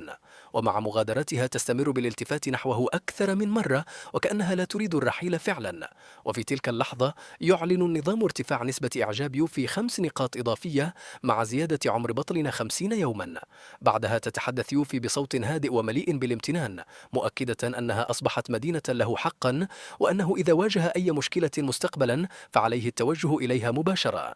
بطلنا يكتفي بهز رأسه بهدوء، بينما تؤكد المديرة بدورها أنها ستتعامل شخصيا مع وانغ تشين وعائلة فانغ، لكن المدرسة ستظل مدينة لبطلنا ويوفي بما فعلوه. وبعد عدة أيام تقيم المدرسة احتفالا خاصا لتكريم الاثنين أمام الجميع. المديرة تصعد إلى المسرح وتعلن بفخر أن بطلنا تبرع ب30 مليونا لبناء المختبر الجديد، بالإضافة إلى شجاعته في حماية المدرسة خلال الأزمة الأخيرة. القاعة بأكملها تنفجر بالتصفيق فور سماع ذلك. يوفي تصعد إلى المسرح وهي تلوح للحضور بابتسامة مشرقة، بينما تتساءل المديرة عن مكان بطلنا لتجيب يوفي بابتسامة خفيفة أنه لم يحضر لأنه لا يحب التباهي أو لفت الانتباه إلى نفسه. أما بطلنا ففي الجهة الأخرى تماما كان يبتسم بهدوء وهو يخبر نفسه أن الجميع يمكنه الاستمتاع بالحفل، بينما سيذهب هو لإنفاق بعض المال في مزاد خيري للتسلية فقط. وبعدها يتوجه إلى دورة المياه ليستريح قليلا، لكن هناك تظهر أمامه جاو وانشينغ بهدوء وهي ترتدي فستانا مذهلا يخطف الأنظار بالكامل. الفتاة تدور بخفة أمامه وتسأله بابتسامة عن رأيه بمظهرها. وفي تلك اللحظة يعلن النظام أن الفستان تم تصميمه خصيصا بواسطة وانشينغ نفسها، مطالبا بطلنا بأن يمدحها من قلبه. تحت الأضواء اللامعة تبدو وانشينغ وكأنها حورية بحر خرجت للتو من أعماق المحيط، ما يجعل بطلنا يحدق بها للحظات قبل أن يثني على الفستان بإعجاب حقيقي ويتساءل عن هوية المصمم العبقري الذي صنعه. وانشينغ تبتسم بخفة وتدعي أن إحدى صديقاتها هي من صممته، فيرد بطلنا فورا بأن تلك الصديقة تملك موهبة مرعبة فعلا. وما إن ينتهي من كلامه حتى يعلن النظام ارتفاع نسبة إعجاب وانشينغ 20 نقطة دفعة واحدة مع زيادة عمره 100 يوم إضافية. بعد ذلك يتجه الاثنان معا إلى مكان إقامة الحدث، لكن فور نزولهما من السيارة يتجمع الصحفيون حولهما بسرعة كبيرة، وفي اللحظة نفسها يعلن مقدم الحفل بصوت مرتفع وصول ممثلة مجموعة جاو الرسمية. لكن قبل أن يتحركا حتى تظهر فتاة متغطرسة بنظرة مليئة بالاحتقار وتسخر من وانشينغ بسبب ارتدائها تصميمها الخاص، بل وتلمح بسخرية إلى أن ذوقها في الرجال غريب أيضا. وانشينغ ترد ببرود مؤكدة أن بطلنا هو ضيفها الرسمي وتطلب منها التحدث باحترام، لكن الفتاة لا تتوقف عند هذا الحد، بل تكشف أن والد وانشينغ يرغب بربط العائلة بعائلة فانغ. ثم تسخر من بطلنا مؤكدة مؤكدة أنه لا يملك أي قيمة مقارنة بفانغ هونغ شون، لكن بطلنا يضحك بخفة ويرد عليها بسؤال ساخر متسائلا إن كان فانغ هونغ شون مثاليا لهذه الدرجة فلماذا لا تتزوجه هي بنفسها؟ كلماته تشعل غضبها فورا وتجعلها ترتجف من الغيظ. بهدوء كامل يمسك بطلنا يد وانشينغ ويقترح الدخول إلى الداخل بدلا من إضاعة الوقت مع أشخاص تافهين كهؤلاء، لكن الفتاة تصرخ خلفهما بغضب وتتوعد بجعل تصميم وانشينغ مادة للسخرية في مزاد الليلة. وبعد فترة قصيرة يبدأ المزاد الخيري الرسمي، حيث يعلن مقدم الحفل انطلاق المنافسة الكبرى بين تصميمين رئيسيين، الأول يحمل اسم المجرة المتلألئة والثاني يعرف باسم حورية أعماق البحر. بعدها يطلب من المصممتين الصعود إلى المسرح أمام الجميع. وانشينغ تمسك يد بطلنا بقوة وهي تعترف بتوترها الشديد، لكنه يبتسم لها بهدوء ويؤكد أن أجمل فستان في الليلة كلها هو فستانها دون شك. النظام بدوره يكافئه مجددا بزيادة جديدة في نسبة إعجابها وعمره المتبقي. على المسرح تبدأ تلك الفتاة المتغطرسة باستفزاز وانشينغ مجددا، مؤكدة أن والديها موجودان لدعمها شخصيا، وتتساءل باستهزاء كيف ستتمكن وانشينغ من منافستها أصلا. بعدها يبدأ المزاد بسعر افتتاحي قدره 200,000 يوان، لتبدأ العروض ترتفع بسرعة كبيرة. إحدى السيدات الثريات تعرض 500,000 من أجل فستان حورية البحر، ثم ترفع أخرى السعر إلى 800,000، بينما يؤكد رجل آخر أن ابنته أحبت التصميم كثيرا ويقرر دفع 1,000,000 كامل. الأرقام تستمر بالارتفاع تدريجيا، والجميع يبدأ بالإشادة بجمال الفستان الذي يشبه سماء مرصعة بالنجوم تحت أعماق البحر. وعلى الجهة الأخرى تبدأ مصممة فستان المجرة المتلألئة بالشعور بالاختناق والغضب، غير قادرة على فهم سبب إعجاب الناس بتصميم وانشينغ أكثر من تصميمها. وفي لحظة غضب تنهض والدتها فجأة وتعلن رفع السعر إلى 50 مليونا من أجل فستان ابنتها. القاعة بأكملها تدخل في موجة همسات مباشرة، لأن الجميع يدرك أنه لا أحد سيجرؤ على منافسة هذا السعر المجنون. الفتاة تبتسم بازدراء وتنظر إلى وانشينغ مؤكدة أن فستانها سيتحول الآن إلى مجرد جائزة مجانية بلا قيمة، بل وتسخر قائلة إنها قد تحتفظ به لاحقا فقط من أجل استخدامه في أعمال التنظيف. لكن وانشينغ ترد عليها ببرود لاذع، مؤكدة أنها تعتمد على نفوذ والديها بشكل مثير للشفقة. الفتاة تضحك بلا خجل وتؤكد أن امتلاك والدين يدعمانها ليس خطأها. ومع اقتراب انتهاء المزاد يكرر مقدم الحفل السعر الأخير البالغ 50 مليونا، لكن في تلك اللحظة ينهض بطلنا ببطء من مقعده لتسقط القاعة بأكملها في صمت مرعب خلال ثانية واحدة فقط. وبهدوء تام يعلن أنه يزايد ب500 مليون يوان كاملة من أجل فستان حورية أعماق البحر. الجميع يتجمد في أماكنه بينما يبدأ مقدم الحفل بالارتجاف وهو يسأله إن كان جادا فعلا. بطلنا يرد بثقة مطلقة مؤكدا أنه جاد تماما، لكن أحدهم يصرخ فورا متهما إياه بتقديم عرض مزيف. عندها يلتفت بطلنا إليه بنظرة باردة ويذكره بأن أحدا لم يعترض عندما كانت الجهة الأخرى ترفع السعر بجنون قبل قليل. الفتاة المتغطرسة تصر على أسنانها وتؤكد أن هذا الفستان لا يمكن أن يستحق كل هذا المال، لكن بطلنا يبتسم بهدوء ويشرح أن قيمة التصاميم الحقيقية لا يفهمها الجميع. بعدها يلتفت نحو موظفي المزاد ويطلب منهم تمرير بطاقته فورا. الموظف ينحني باحترام ويؤكد تنفيذ الأمر، لكن بطلنا يضيف شرطا أخيرا قبل إتمام الصفقة. الفتاة تبدأ بالضحك بسخرية معتقدة أنه لن يستطيع الدفع أصلا، لكن بطلنا ينظر إليها بهدوء قاتل ويؤكد أنه لا يريد فستانها المجاني الذي كانت تتفاخر به، بل يطلب تسليمه لعمال النظافة لاستخدامه كقطعة لمسح الأرضيات. ترتجف الفتاة من شدة الغضب وهي تصرخ بوجهه متسائلة كيف تجرأ على إهانتها أمام الجميع، لكن المضيف يتدخل مباشرة موضحا أن الفائز بالمزاد يملك الحق في فعل ما يشاء لتأتي الصدمة الكبرى في اللحظة التالية بعدما يعلن النظام نجاح عملية الدفع وتحويل 500 مليون كاملة دفعة واحدة، الأمر الذي يجعل القاعة بأكملها تدخل في حالة ذهول غير مصدقة لما حدث للتو، بينما تنظر وان إليه بعينين ممتلئتين بالدهشة هامسة بأنه أنفق ثروة هائلة من أجلها مجددا. لكن بطلنا يبتسم بخفة ويخبرها أن الأمر لم يكن لأجلها وحدها، بل لأن تصميمها يستحق هذه القيمة فعلا، إضافة إلى أن المال سيذهب للأعمال الخيرية. وفي لحظات قليلة يبدأ رجال الأعمال بالتجمع حوله محاولين معرفة هويته والشركة التي ينتمي إليها، بينما يكتفي بطلنا بابتسامة هادئة قبل أن ينجح أخيرا في الهروب من الزحام بصعوبة كبيرة لتتنفس وانشينغ السعداء شاعرة بالارتياح بعد خروجها من ذلك المكان المزعج. لكن وقبل أن تستعيد هدوءها بالكامل يظهر إشعار النظام معلنا ارتفاع نسبة إعجابها بشكل كبير مع زيادة عمر المضيف والحصول على مكافأة مالية ضخمة. الأمر الذي يجعل بطلنا يضحك داخليا بعدما أدرك أن جمال هذه الفتاة قادر على إعادة مبالغ خرافية إليه بسهولة. لكن الأجواء تنقلب رأسا على عقب مع ظهور رجل متوسط العمر يتحدث معها ببرود شديد متسائلا عن سبب تصرفاتها بهذه الطريقة قبل أن يذكرها بأنه والدها، ثم يبدأ بإلقاء محاضرة طويلة عليها مدعيا أن الفتاة يجب أن تكون مؤدبة وتبقى بعيدة عن الأضواء وتجلس في المنزل بانتظار الزواج من عائلة جيدة لتشتعل عينا وانشينغ بالغضب أخيرا وتبدأ بمواجهته موضحة أن جميع العقود الضخمة التي حصلت عليها مجموعة غو خلال العامين الماضيين كانت بفضلها وبفضل فريقها، بينما كان والدها يسرق كل الإنجازات وينسبها لنفسه أمام الجميع، ثم تؤكد له بحزم أن الجميع يأخذ إنجازاتها وفي الوقت نفسه يقللون من قيمتها بحجة أنها مجرد فتاة، لتعلن أخيرا أن مجموعة غو بأكملها لا تساوي شيئا من دونها. لكن الرجل يفقد أعصابه فجأة ويصفعها بقوة صارخا بأنها من دون العائلة لا تملك أي قيمة قبل أن يغادر المكان غاضبا تاركا إياها في حالة صدمة.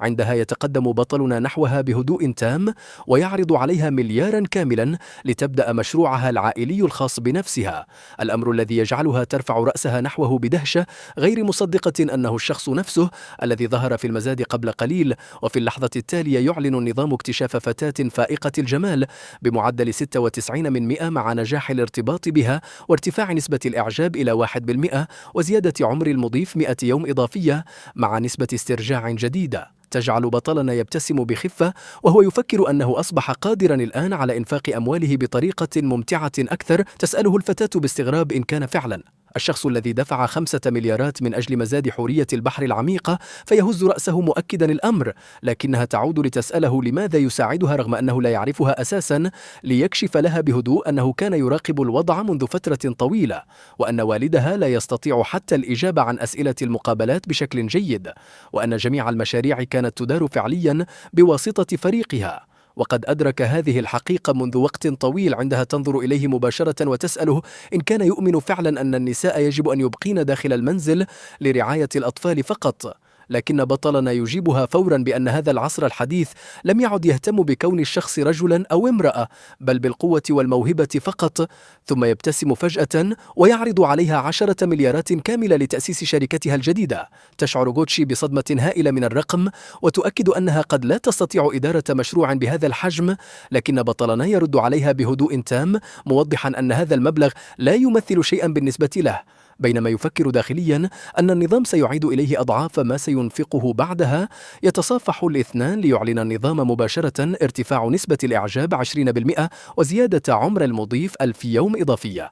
وفي اليوم التالي تنفجر الأوضاع داخل شركة غو بالكامل بعدما يصرخ والد غوتشي غاضبا مطالبا إياها بإعادة كلامها مرة أخرى، لتقف غوتشي فجأة أمام الجميع معلنة أنها لم تعد موظفة داخل مجموعة غو وأنها تقدم استقالتها رسمية، الأمر الذي يدخل المكتب بأكمله في حالة صدمة، بينما يبدأ نائب الرئيس بالصراخ مهددا إياها بأنه إذا غادرت الشركة فسيتم وضعها في القائمة السوداء في جميع أنحاء القطاع. وفي أكثر اللحظات توترا يدخل بطلنا إلى المكتب بكل هدوء معلنا أنه سيعمل معها من الآن، فصاعدا لتسأله غوتشي بدهشة عن سبب حضوره فيخبرها مبتسما أنه جاء لاصطحابها في أول يوم لها. بعدها يعلن النظام ارتفاع نسبة الإعجاب 10% مع زيادة عمر المضيف 1000 يوم أخرى، لينهض نائب الرئيس فجأة بعدما أدرك أن هذا الشخص هو نفسه الذي أنفق 500 مليون في المزاد، فيبدأ بسرعة بتغيير أسلوبه مدعيا أن ابنته ما تزال متهورة ولا تفهم شيئا، محاولا إقناع بطلنا بالتعاون معه بدلا منها، لكن بطلنا يرد عليه بهدوء ساخر موضحا أن ابنته تركت الشركة بالفعل، ثم يواجهه مباشرة بأنه ما يزال يحاول سرقة إنجازاتها، ليضيف بابتسامة خفيفة أن مجموعة غو ستواجه مشكلة ضخمة قريبا، الأمر الذي يجعل وجه نائب الرئيس يشحب بالكامل، بينما يبدأ الجميع بسؤاله بقلق إن كان بخير. بعدها يلتفت بطلنا نحو غوتشي ويخبرها أنه اشترى لها مبنى كاملا لشركتها الجديدة ليغادرا المكان معا، لكن المفاجأة الحقيقية تحدث عندما يبدأ عدد كبير من الموظفين بالوقوف أمامهم واحدا تلو الآخر معلنين رغبتهم في الانضمام إليها، فيسأل أحدهم إن كان بإمكانهم العمل معها، بينما يؤكد آخر أنه لا يمانع حتى لو كان الراتب منخفضا، ويصرخ ثالث بغضب موضحا أن مجموعة غو كانت تسرق إنجازاتهم طوال الوقت لتعلن المجموعة بأكملها بعدها أنهم جميعا سيغادرون معها. تشعر غوتشي بالتردد قليلا وتحذرهم بأنها قد لا تستطيع منحهم رواتب مرتفعة داخل الشركة الجديدة، لكن أحد الموظفين يتقدم مؤكدا أنهم لا يهتمون بالأمر وأنهم معها مهما حدث، بينما يضيف آخر أنها قامت بتدريبهم مسبقا ولذلك سيتبعونها أينما ذهبت. بعدها يبدأ الفريق بالكامل بالهتاف بصوت واحد معلنين أنهم جميعا سينضمون إليها. عندها يبتسم بطلنا بخفة ويخبرهم أنهم يستطيعون بدء العمل اعتبارا من صباح الغد، ثم يفاجئهم بعرض رواتب مضاعفة مقارنة بما كانوا يحصلون عليه داخل مجموعة غو، لينظر بعدها إلى غوتشي طالبا منها أن تسترخي قليلا. تأخذ غوتشي نفسا عميقا قبل أن تطلب من الجميع تجهيز أمتعتهم والاستعداد للمغادرة، ليجيب الفريق بالكامل بحماس أنهم جاهزون تماما. لكن في تلك اللحظة يسمع الجميع صوتا قادما من زاوية المكتب يعلن أن الرئيس استعاد وعيه أخيرا. ليفتح الرجل عينيه ببطء ويسأل بصوت ضعيف عن مكان ابنته، فيجيبه أحد الموظفين بخوف بأنها غادرت. ليبدأ الرئيس بالتمتمة بغضب متسائلا كيف ظهرت ابنة كهذه داخل العائلة قبل أن يخرج مسرعا إلى الخارج، لكنه يتجمد في مكانه فور رؤيته المكتب فارغا بالكامل ليسأل بذعر عن مكان بقية الموظفين، فيخبره أحد العاملين بأن الجميع غادروا مع غوتشي لتنهار قواه بالكامل ويسقط أرضا من شدة الصدمة. وفي الجهة الأخرى وفي المقابل يصل بطلنا وغوتشي إلى مقر الشركة الجديدة، حيث يرحب بهما المدير موضحا أن جميع التجهيزات المطلوبة قد اكتملت وفق أعلى المعايير الممكنة. لكن وبعد جولة سريعة داخل المبنى يفاجئهم بطلنا بتعليقه بأن المكان جيد لكنه أصغر مما كان يتوقع.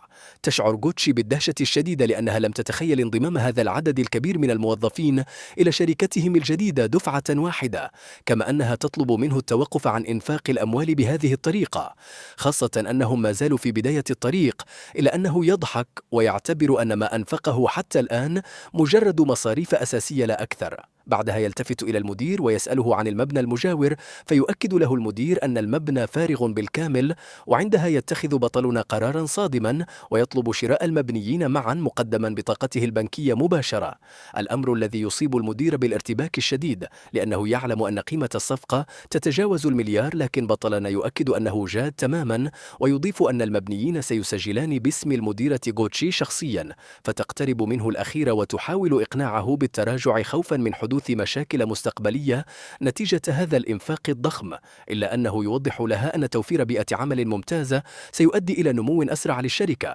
وأنه يريد من الجميع مشاهدة الإمكانيات الحقيقية التي تمتلكها شركتهم الجديدة.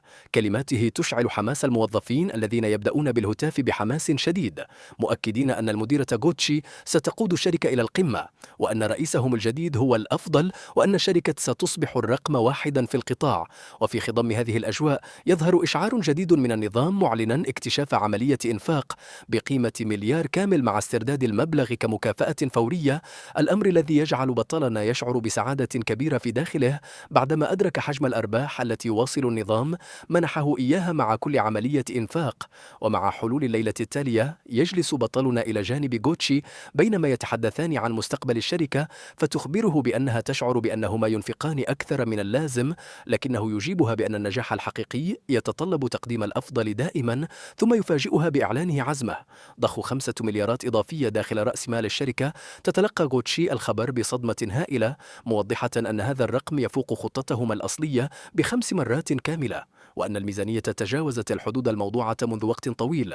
ثم تنظر إليه بهدوء وتتساءل كيف يمكنها رد كل ما يفعله من أجلها، فيجيبها بعبارة بسيطة مفادها أنه يثق بها بالكامل، لتتعهد له مباشرة بأنها لن تخيب يخيب ظنه مهما حدث. وبعد فترة تنظر إلى الساعة وتخبره أن لديها اجتماع عشاء مع عدد من المستثمرين، وعليها المغادرة، كما تذكره بأنه شرب بعض المشروبات، وأن سائقها سيتولى إعادته إلى المنزل. وعند وصوله إلى مكان الاجتماع يلاحظ أن العديد من الحاضرين يتعرفون عليه فورا، ويبدأون بالحديث عن شهرته المتزايدة منذ فعالية التبرعات الأخيرة، بينما يستقبلونه بحماس واضح. لكن وسط هذه الأجواء يسمع فجأة صوت فتاة تعبر عن عدم قدرتها على مواصلة الشرب، في حين يواصل رجل يدعى وونغ الضغط عليها بحجة وجود ضيوف مهمين وضرورة الحفاظ على الأجواء. ثم تشتكي الفتاة من ألم شديد في معدتها، إلا أن وونغ يغضب أكثر ويذكرها بالأموال الكثيرة التي أنفقها عليها، متسائلا كيف ترفض مشاركته بعض المشروبات بعد كل ذلك. وسرعان ما يبدأ الجالسون حولهما بالمشاركة في الضغط عليها، فيطلب منها بعضهم الاستمرار في الشرب، بينما يلمح آخرون إلى إمكانية معاقبتها إذا رفضت. كما يحاول وونغ إجبارها على الجلوس معه، واعدا إياها ببعض المساعدة لاحقا. لكن وقبل أن يزداد الوضع سوءا يهتز المكان على وقع صوت قوي، عندما يقوم بطلنا بركل الباب وفتحه بعنف، ثم يدخل إلى القاعة وهو يعلن أنه يريد معرفة الشخص الذي يتظاهر باسمه ويستخدم سمعته لتحقيق أهدافه الخاصة. وفور رؤيته تتعلق أنظار الفتاة به، وكأنها وجدت أخيرا الشخص القادر على إنقاذها من هذا الموقف، لتسأله مباشرة وبلهفة واضحة عما إذا كان قد جاء بالفعل لمساعدتها. تواصل الفتاة الإمساك ببطنها وهي تتألم بشدة، مؤكدة أن الألم أصبح لا يطاق. لكن وونغ لا يبدي أي تعاطف معها، بل ينفجر غضبا ويبدأ بالصراخ، مطالبا رجال الأمن بالظهور فورا والتخلص من الشخص الذي اقتحم المكان. وفي تلك الأثناء يحدق أحد الحاضرين في بطلنا، محاولا فهم ما يقصده من كل ما يقوله، فيرد عليه ببرود موضحا أن شخصا ما ينتحل هويته، بينما الجميع يصدق ذلك المحتال ويعامله على أنه الضيف المهم الحقيقي، قبل أن يعلن بكل ثقة أن صاحب المكانة الحقيقية ليس سوى هو نفسه. لكن الحاضرين يرفضون تصديق الأمر بسهولة، إذ يسارع أحدهم إلى التأكيد بأنه شاهد بنفسه سجلات الحساب والهدايا التي عرضها المحتال سابقا، بينما يوافقه آخر موضحا أن الحساب بدا حقيقيا تماما ولم يكن هناك ما يدعو للشك. عندها تتدخل مديرة تونغ تونغ مطالبة بطلنا بإثبات كلامه بدل الاكتفاء بالادعاءات، ثم تكشف أن فريق المنصة اكتشف بالفعل عملية استيلاء على حساب المضيف، وأن العمل جار لاستعادة الحساب وكشف عملية الاختراق. ورغم ذلك ينفجر المحتال ضاحكا، مدعيا أن بطلنا وتونغ تونغ يحاولان خداع الجميع معا، بينما تؤكد المديرة أن الفنانة التابعة لشركتهم لا علاقة لها بما يحدث. ثم توجه تحذيرا مباشرا لبطلنا، مهددة بالاتصال بالشرطة إذا لم يغادر المكان.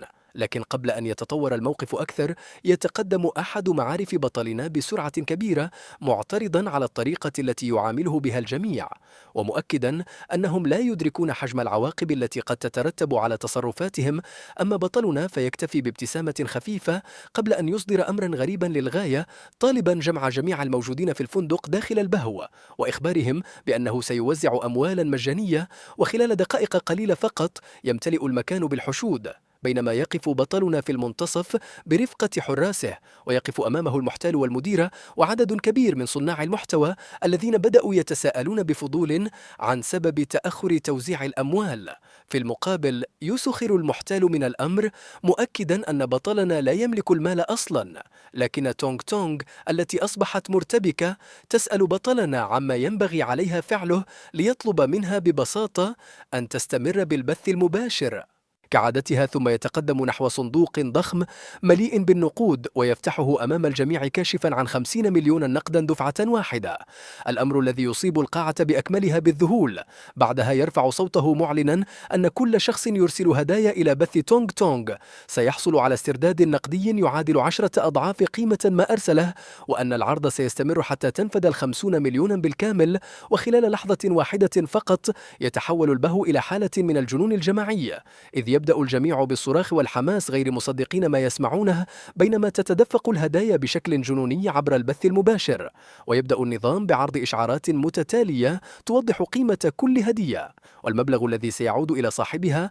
ومع استمرار تدفق الأموال والهدايا، يبدأ بعض الحاضرين بالتساؤل عما إذا كان بطلنا هو بالفعل الشخصية المهمة الحقيقية، خاصة بعد رؤيتهم لهذه الثروة الضخمة. في هذه الأثناء يبدأ العرق بالتصبب من جبين المحتال، لكنه يحاول الحفاظ على رباطة جأشه، مدعيا أن 50 مليونا ليست رقما كبيرا، وأنه أنفق أموالا أكثر من ذلك بكثير على المنصة. لكن قبل أن يتمكن من مواصلة تمثيليته، يظهر إشعار جديد من النظام يعلن استعادة الحساب الأصلي بالكامل، واكتمال التحقيقات التي أثبتت أن شخصا ما استخدم الرصيد المشحون مسبقا داخل الحساب، وأن جميع الأموال قد عادت مضاعفة إلى صاحبها الحقيقي. عندها يبتسم بطلنا ويطلب من المحتال أن يثبت كلامه بنفسه عبر إرسال بعض الهدايا، موضحا أنه سيكون أمرا محرجا للغاية. إذا عجز حتى عن تجاوز 50 مليونا التي أنفقها للتو، يضطر المحتال إلى الموافقة على التحدي، لكنه ما إن يحاول تسجيل الدخول حتى يتجمد في مكانه ويصبح وجهه شاحبا بصورة مرعبة بعدما يكتشف اختفاء حسابه بالكامل. ويبدأ بالصراخ، مؤكدا أن مهاراته في الاختراق هي الأفضل في البلاد، وأنه لا أحد تمكن يوما من تجاوز أنظمة الحماية الخاصة به. لكن كلماته هذه لا تؤدي إلا إلى زيادة سخرية الموجودين منه، وسرعان ما يبدأ الحاضرون بطرح الأسئلة عليه والتشكيك في هويته الحقيقية، بعدما أصبح واضحا أنه لم يكن الشخصية المهمة التي ادعاها. أما بطلنا فيؤكد بهدوء أن أصحاب الثروات الحقيقية ينفقون الملايين وكأنها لا تساوي شيئا، ثم يطلق هدية أسطورية جديدة عبر المنصة لتنفجر شاشة البث برسوم ضخمة تهز القاعة بأكملها. وفي اللحظة نفسها يدرك الجميع حجم الخدعة التي وقعوا فيها، بينما يبدأ المحتال وأتباعه بالتشاجر فيما بينهم، ويلقي كل واحد منهم اللوم على الآخر. لكن النهاية الحقيقية للمشهد تصل مع دخول الشرطة إلى المكان، حيث يتقدم أحد الضباط ويعلن أن المحتال متهم بسرقة معلومات شخصية وارتكاب عمليات احتيال متعددة قبل أن يتم إلقاء القبض عليه رسميا. يحاول المحتال المقاومة والصراخ طالبا إطلاق سراحه، لكن الضباط لا يمنحونه أي فرصة، ويتم اقتياده خارج المكان وسط أنظار الجميع. بعد اختفاء المحتال تدرك المديرة حجم الخطأ الذي ارتكبته، فتسارع إلى الاعتذار لبطلنا، معترفة بأنها لم تتخيل أبدا أنه الشخصية الشهيرة التي يتحدث عنها الجميع، بينما يعبر بقية الحاضرين عن خجلهم الشديد بعد اكتشاف الحقيقة. وتحاول المديرة تصحيح الوضع بسرعة، فتؤكد أن شركتها ستبذل كل ما في وسعها لجعل تونغ تونغ النجمة الأولى في الشركة عبر توفير أفضل الرعاة وأقوى فرق الأزياء والدعاية.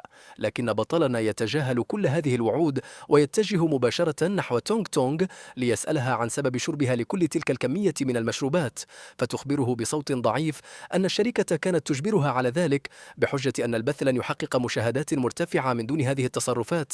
وهنا يعلن بطلنا موقفه بشكل واضح، مؤكدا أن تونغ تونغ لن تحتاج بعد اليوم إلى أي من موارد تلك الشركة، ثم يصرح أمام الجميع بأنه سيستعين بأفضل المحامين في البلاد لإنهاء عقدها مهما بلغت التكلفة.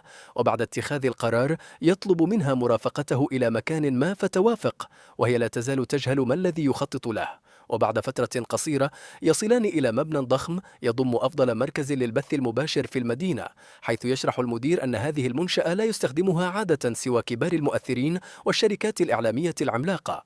وتصاب تونغ تونغ بالدهشة عندما تكتشف أن مستوى التجهيزات هناك يتجاوز حتى مقر شركتها السابق، بينما يوضح المدير أن إيجار الاستوديوهات يبدأ من 1,000,000 سنويا. وتحاول تونغ تونغ الاعتراض، مؤكدة أن مثل هذه الأماكن مخصصة لكبار المشاهير وأنها تستطيع البث من منزلها بكل بساطة، لكن بطلنا يرفض ذلك، موضحا أنه يريدها أن تركز على الاستمتاع بالبث فقط، بينما سيتولى هو كل شيء آخر. ثم يتخذ قرارا جديدا يصيب الجميع بالصدمة عندما يطلب استئجار طابق كامل لمدة سنة كاملة، رغم أن تكلفته السنوية تصل إلى 30 مليونا، ولا يتردد للحظة واحدة، بل يقدم بطاقته البنكية مباشرة لإنهاء الصفقة في الحال.